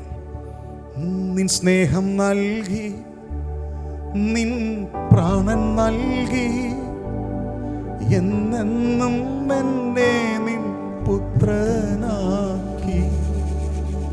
നിൻ സ്നേഹം നൽകി, നിൻ പ്രാണൻ നൽകി, എന്നെന്നും എന്നെ നിൻ പുത്രനാക്കി. നോക്കിയേ, ഇന്ന് രാത്രി അപ്പന്റെ സ്നേഹം നീ അനുഭവിക്കാൻ പോവുകയാണ്. ഇന്നലെ വരെയുള്ള നിന്റെ ജീവിതത്തിന്റെ തകർച്ചയുടെ നടുവിൽ എനിക്ക് അപ്പനുമായൊരു ബന്ധം വേണം. ആ കാൽവറിയുടെ സ്നേഹം എനിക്ക് മനസ്സിലായി. എവിടെയോ അകന്നു നിന്നിരുന്ന നിന്നെ മകനാക്കി മകളാക്കി തീർക്കാൻ വേണ്ടിയിട്ടാണ് ആ കാൽവറി തുറക്കപ്പെട്ടത് എന്നുള്ള ബോധ്യത്തിൽ ഇതുവരെ ഇല്ലാത്ത, അനുഭവിക്കാത്ത സ്നേഹത്തിന്റെ ആഴങ്ങളിലേക്ക് എനിക്ക് കയറണം പാസ്റ്ററെ എന്ന് ആർക്കെങ്കിലും ഹൃദയത്തിന്റെ ആഴത്തിൽ നിന്നൊരു തീരുമാനമെടുക്കാൻ പറ്റിയാൽ ആ കരങ്ങളൊന്ന് ഉയർന്നിരിക്കട്ടെ. ഇതുവരെ ആ വിളിക്ക് യോഗ്യനല്ല, പക്ഷെ ഇന്ന് എനിക്ക് യേശുവിനെ വേണം. എനിക്ക് യേശുവിനെ വേണം. എനിക്ക് ഇത്രയും നാൾ ഇങ്ങനെ അറിയുകയില്ലായിരുന്നു. എനിക്ക് ക്രിസ്ത്യാനികളുടെ ദൈവമെന്ന അതിനപ്പുറം എനിക്ക് യേശുവിനെ അറിയുകയില്ലായിരുന്നു. പക്ഷെ എൻ്റെ അനാഥത്വങ്ങൾ പൊളിക്കാൻ വേണ്ടിയിട്ടാണ് യേശു കർത്താവ് ഭൂമിയിൽ വന്നത് എന്നെനിക്ക് മനസ്സിലായി. എനിക്ക് ആ യേശുവിനെ വേണം എന്നുള്ളവർ ആ ഉയർത്തപ്പെട്ട കരങ്ങൾക്കായി സ്തോത്രം. വേദപുസ്തകം പറയുന്നു, അവനെ കൈക്കൊണ്ട് അവന്റെ നാമത്തിൽ വിശ്വസിക്കുന്നവർക്ക് അവൻ ദൈവ മക്കളാകുവാൻ അധികാരം കൊടുത്തു. അവനെ കൈക്കൊണ്ട് അവന്റെ നാമത്തിൽ വിശ്വസിക്കുന്ന ഏവർക്കും അവൻ ദൈവത്തിൻ്റെ മക്കളാകുവാൻ. ഇന്ന് രാത്രിയിൽ ആ മകൻ എന്ന പദവിയിലേക്ക് നിങ്ങൾ നിൽക്കുന്ന നിപ്പിൽ നിന്നുകൊണ്ട് അപ്പായേ യേശുവേ എന്ന് വിളിച്ചാൽ അങ്ങയുടെ കാൽവറി മരണം ഹല്ലേലൂയ നീ എനിക്ക് വേണ്ടിയാണെന്ന് നീ ഒന്ന് വിശ്വസിച്ചുകൊണ്ട്, അവിടുത്തെ രക്തമൊഴുക്കിയത് എനിക്ക് വേണ്ടിയായിരുന്നു എന്ന് വിശ്വസിച്ചുകൊണ്ട് നിന്റെ ആധാരം തുറന്നു അത് വിളിച്ചു പറഞ്ഞാൽ വേദപുസ്തകം വിളിച്ചു പറയുന്നു, നീ മകൻ എന്നൊരു പദവിയിലേക്ക് കയറാൻ പോവുകയാണ്. ഒരു വിലയും കൊടുക്കാതെ, ഒരിടത്തും കൊണ്ട് പൈസ കൊടുക്കാതെ, ഒരു നേർച്ച കഴിക്കാതെ, ഒരു കാഴ്ച കഴിക്കാതെ ഇന്ന് രാത്രിയിൽ നിന്റെ ഹൃദയം കൊണ്ട് വിശ്വസിച്ച് നിന്റെ ആധാരം കൊണ്ട് തുറന്നു പറയുന്ന നിമിഷം തന്നെ എവിടെയോ നഷ്ടപ്പെട്ടു പോയ ബന്ധത്തിന്റെ ആഴത്തിലേക്ക് ഇന്ന് രാത്രിയിൽ കയറുകയാണ്.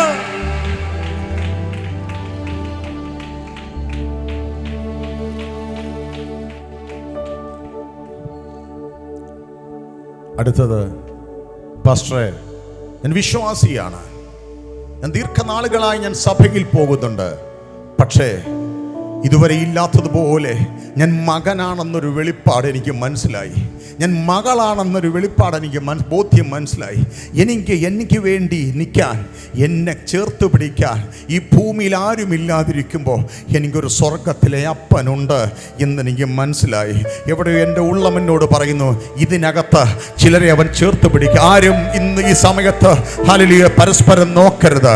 ഈ സമയത്ത് ആരും നോക്കരുത്. ചിലരുടെ കരങ്ങളിൽ അവൻ ചേർത്ത് പിടിക്കുകയാണ്.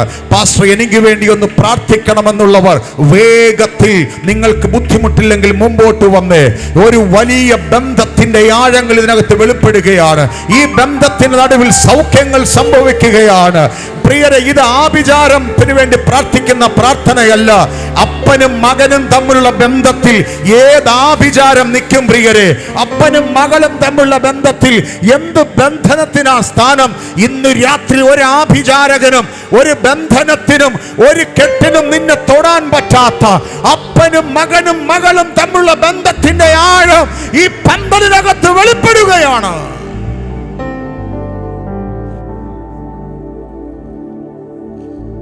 പ്രാർത്ഥിച്ച് ആ കാര്യങ്ങൾ ഉയർന്നിരിക്കട്ടെ, കണ്ണുകൾ അടയട്ടെ.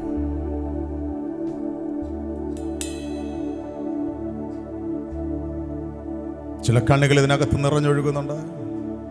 എവിടെയോ നിന്നെ സ്നേഹിക്കാൻ ആരുമില്ല എന്നുള്ളതാണോ നിന്റെ പരാതി? നിന്നെ ചേർത്ത് പിടിക്കാൻ ആരുമില്ല പാസ്റ്റർ, എന്നെ ആരും അറിയുന്നില്ല പാസ്റ്റർ, എന്നെ ഞാൻ നടക്കുന്നുണ്ട് പാസ്റ്റർ, ഞാൻ പ്രാർത്ഥിക്കുന്നുണ്ട്, പക്ഷേ ഒറ്റയ്ക്കിരിക്കുമ്പോൾ എനിക്കറിയാം എന്നെ ആർക്കും വേണ്ട. ഇല്ല കുഞ്ഞെ, നിന്നെ സ്നേഹിക്കാൻ ഞാൻ നിന്നെ അനാഥനായി വിടുകയില്ല. നിന്റെ ഭർത്താവിന് നിന്നെ മനസ്സിലാകുന്നില്ലല്ലേ? നിന്റെ ഭാര്യയ്ക്ക് നിന്നെ വേണ്ടതുപോലെ ഉൾക്കൊള്ളാൻ പറ്റുന്നില്ലല്ലേ? നിന്റെ മാതാപിതാക്കൾക്ക് നിന്നെ ഇതുവരെ മനസ്സിലായിട്ടില്ല. അതാണ് നിന്റെ വേദന. ഒറ്റയ്ക്കിരിക്കുമ്പോൾ നിന്റെ ഹൃദയത്തിലെ ശൂന്യതകളെ മൂടുന്നിടത്ത് ഇന്ന് രാത്രിയിൽ ഒരപ്പൻ്റെ സ്നേഹവുമായി നീ ഹോൾ വിട്ടുവിടുന്ന് പോകാൻ പോവുകയാണ്. നിനക്ക് ചേർത്ത് എൻ്റെ ഉള്ളം എന്നോട് പറയുന്നു, ചില കുഞ്ഞുങ്ങൾ ആഴത്തിൽ തൊടപ്പെടുകയാണ്. ഇന്ന് രാത്രിയിൽ ആഴത്തിൽ യേശുവിൻ്റെ സ്നേഹത്തിൽ ആകർഷിക്കപ്പെടുകയാണ്. എൻ്റെ എല്ലാം എല്ലാം നീയേ, എൻ ജീവനും പ്രാണനും നീയേ, എൻ്റെ എല്ലാം എല്ലാം നീയേ, എൻ ജീവനും പ്രാണനും നീയേ, എൻ്റെ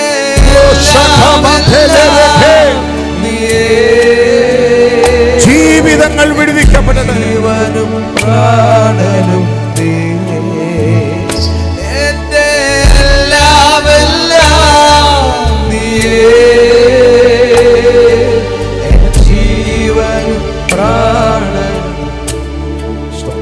ഇന്ന് രാത്രിയിൽ ഈ അന്തരീക്ഷത്തിൽ നിന്നുകൊണ്ട് നിനക്ക് അപ്പാ എന്ന് ദൈവത്തെ ഒന്ന് വിളിക്കാൻ പറ്റിയാൽ ഞാൻ ഇങ്ങനെ പറയും, നിന്റെ കുടുംബത്തെ തകർക്കാൻ പിശാച് ഉണ്ടാക്കിയ പദ്ധതികളുടെ ഫീസാണ് ഇന്ന് രാത്രിയിൽ വലിച്ചൂരുന്നത്.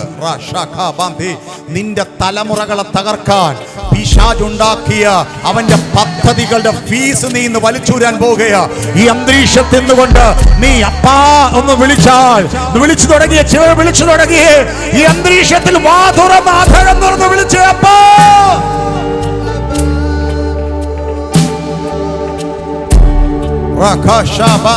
ഒരു കണ്ടീഷനും ഇല്ലാതെ നിനക്ക് വേണ്ടി ഇറങ്ങുന്ന ദൈവത്തെ നിനക്ക് കാണണമോ? നീ ആ ദൈവത്തെ ഇന്ന് രാത്രി അപ്പ എന്ന് വിളിക്കാൻ തക്കവണ്ണം നിനക്ക് അവന്റെ മകന്റെ പൊസിഷനിൽ കയറിയാൽ അവനെ കൈക്കൊണ്ട് അവന്റെ നാമത്തിൽ വിശ്വസിക്കുന്ന ഏവർക്കും അവൻ ദൈവത്തിന്റെ മക്കളാകാൻ അവൻ അധികാരം കൊടുത്തു. മദ്യപാനത്തിൽ മുടി തകർന്നു പോകുന്ന കുടുംബമാണോ നിന്റേത്? ദേശമേ കടഭാരത്തിൽ തകർന്നു പോകുന്ന കുടുംബമാണോ നിങ്ങൾ? ആത്മഹത്യയുടെ വക്കിൽ നിൽക്കുന്ന കുടുംബമാണോ? എന്ത് ചെയ്തിട്ടും രക്ഷപ്പെടാൻ പറ്റുകയില്ല എന്ന് ചിന്തിക്കുന്ന കുടുംബമാണോ നിങ്ങൾ? ഞാൻ ആത്മാവിൽ വിളിച്ചു പറയാം, നിനക്ക് ആ ദൈവത്തെ അപ്പ എന്ന് രാത്രി വിളിക്കാൻ പറ്റുന്ന നിലവാരത്തിലേക്ക് നിന്നെ കൊണ്ടുവന്നാൽ നിനക്ക് വേണ്ടി ഇറങ്ങുന്ന ഒരപ്പനായ ദൈവത്തെ കാണാൻ പറ്റും. ആ പൊസിഷൻ നിനക്ക് കയറാൻ ഒന്നും കൊടുക്കണ്ട. അവനെ കൈക്കൊണ്ട് അവന്റെ നാമത്തിൽ വിശ്വസിക്കുന്ന ഏവർക്കും അവൻ ദൈവത്തിന്റെ മക്കളാകാൻ അധികാരം കൊടുത്തു. ആ അധികാരം കിട്ടിയവർ വിളിക്ക് അപ്പാ.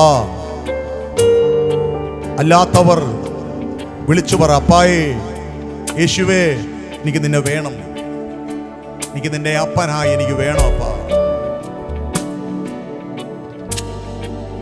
പ്രാർത്ഥിച്ചേ.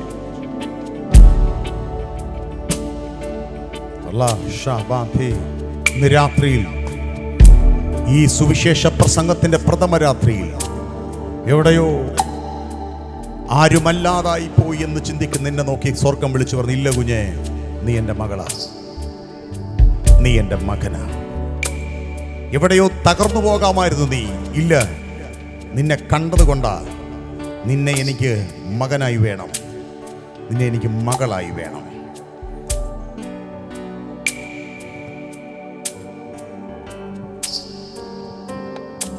അമ്മോനെ ഞാൻ വിളിച്ച് പറഞ്ഞു വന്നേ.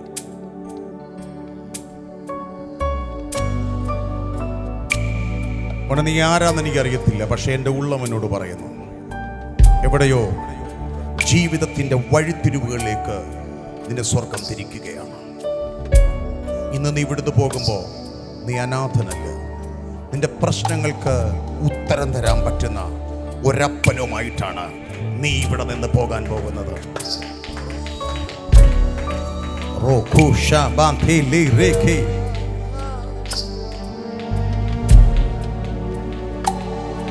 ജീസസ്, സാധാരണമായ ദൈവകൃപ നിന്റെ മേൽ വീഴുകയാണ്. നീ അനാഥനല്ല. യേശു ജീവിക്കുന്നത് കൊണ്ട് നീ ജീവിക്കും, നീ ജീവിക്കും. നിന്റെ കണ്ണിൽ നിന്ന് വീഴുന്നത് എവിടെയോ അപ്പൻ ഒപ്പിയെടുക്കുകയാണ്. അപ്പൻ നിന്നെ ചേർത്ത് പിടിക്കുകയാണ്.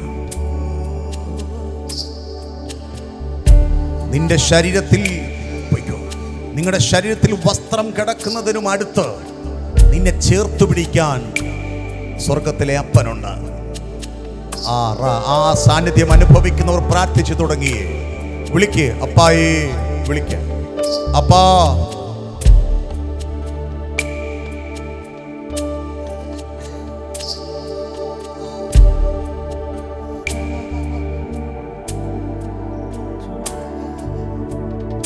പതിനാലാമത്തെ വയസ്സിൽ പപ്പ നഷ്ടപ്പെട്ടു പോയ ഒരാളാണ് ഞാൻ. പക്ഷെ ജീവിതത്തിന്റെ ഒറ്റപ്പെടലുകളിൽ എവിടെയൊക്കെയോ ഒറ്റയ്ക്കാണ് തോന്നുമ്പോൾ ഭൂമിയിലെ ആക്ഷരികമായ പപ്പ എൻ്റെ അടുത്തില്ലേലും എന്നെ ചേർത്ത് പിടിക്കുന്ന ഒരു സ്വർഗത്തിലെ അപ്പൻ്റെ സാന്നിധ്യം ഞാൻ അനുഭവിച്ചിട്ടുണ്ട്. എൻ്റെ ഉള്ളം എന്നോട് പറയുന്നു, എവിടെയോ ആക്ഷരികമായ അപ്പൻ നഷ്ടപ്പെട്ടു പോയ ചിലരെ ഈ ഭൂമിയിൽ ഇപ്പോൾ ഇതിനകത്ത് അവൻ ചേർത്ത് പിടിക്കുകയാണ്. നിന്റെ അപ്പൻ നിന്റെ കൂടെയില്ല, എവിടെയോ നഷ്ടപ്പെട്ടു പോയി, എവിടെയോ നീ ആ സ്നേഹം അനുഭവിച്ചിട്ടില്ല. ഇന്ന് രാത്രിയിൽ ആ സ്നേഹത്തിൻ്റെ ആഴങ്ങളുമായി സ്വർഗം ഇന്ന് രാത്രിയിൽ ഇതിനകത്ത് ഇറങ്ങി വരികയാണ്.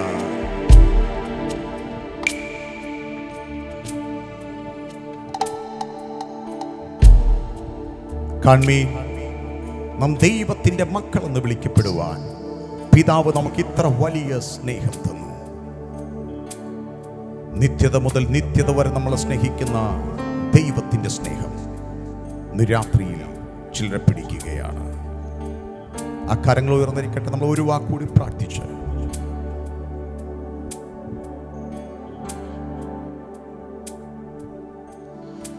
എൻ്റെ എല്ലാം എല്ലാം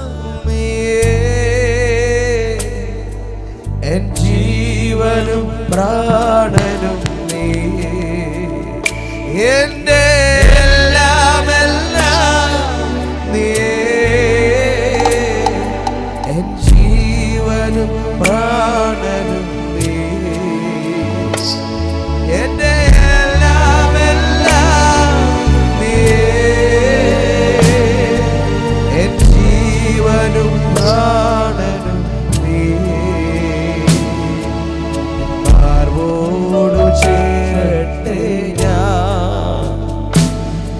യേശുനാഥ ഇന്നേരം നീയാണെന്നെല്ലാമെല്ലാം. യേശുനാഥ എൻ പിതാവ്.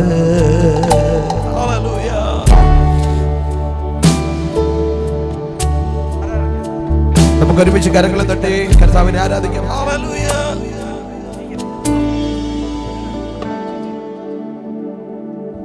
നമുക്ക് കർത്താവിനെ പാടി സന്തോഷത്തോടെ ആരാധിച്ച് യോഗത്തിന് പര്യവസാനിപ്പിക്കാം. വളരെ പ്രാർത്ഥനയോടെ നടട്ടെ.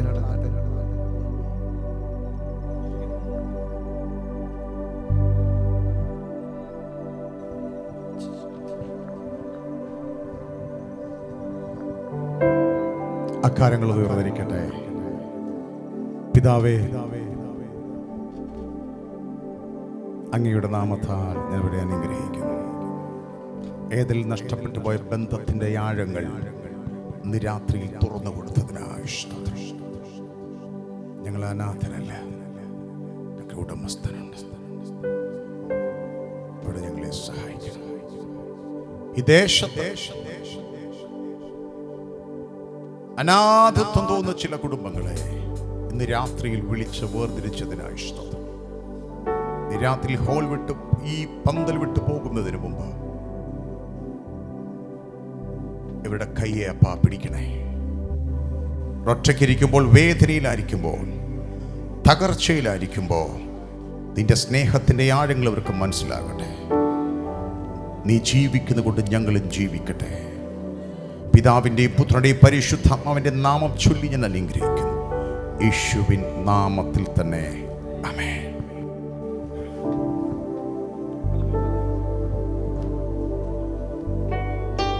Thank you, Jesus. ആ കരങ്ങളെ ചേർത്തടിച്ച് ഹല്ലേലൂയ.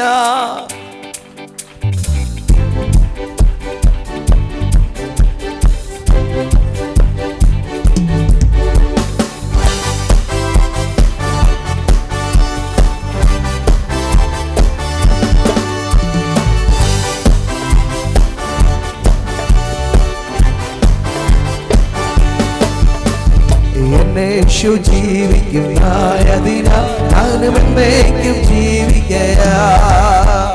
യേശു ജീവിക്കുന്നതിനാൽ ഞാനും എന്നേക്കും ജീവിക്കയാ. ഇനി തന്നെ പിരിഞ്ഞൊരു ജീവിതമേ എനിക്കെല്ലാം യേശുഭദ്രേ. ആ ഹല്ലേലൂയ, ജയം ഹല്ലേലൂയ, യേശു കർത്താവ് ജീവിക്കുന്നു. ചേർന്ന് ആ ഹല്ലേലൂയ, ജയം ഹല്ലേലൂയ, യേശു കർത്താവ് കൊല്ലുന്ന മരണത്തെ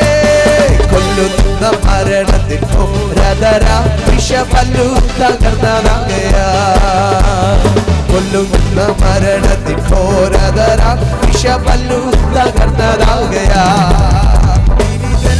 ഭയമില്ല മൃത്യുവിനെ ഞങ്ങൾ വെല്ലുവിളിക്കുകയാ. ഹല്ലേലൂയ, ജയ ഹല്ലേലൂയ, യേശു കർത്താവ് ജീവിക്കുന്നു. ഹല്ലേലൂയ, ജയ ഹല്ലേലൂയ, യേശു കർത്താവ് ജീവിക്കുന്നു. എന്റെ യേശു ജീവിക്കുന്നതിനാൽ ഞാനും എന്നേക്കും ജീവിക്കയാ. എന്റെ യേശു ജീവിക്കുന്നതിനാൽ ഞാനും എന്നേക്കും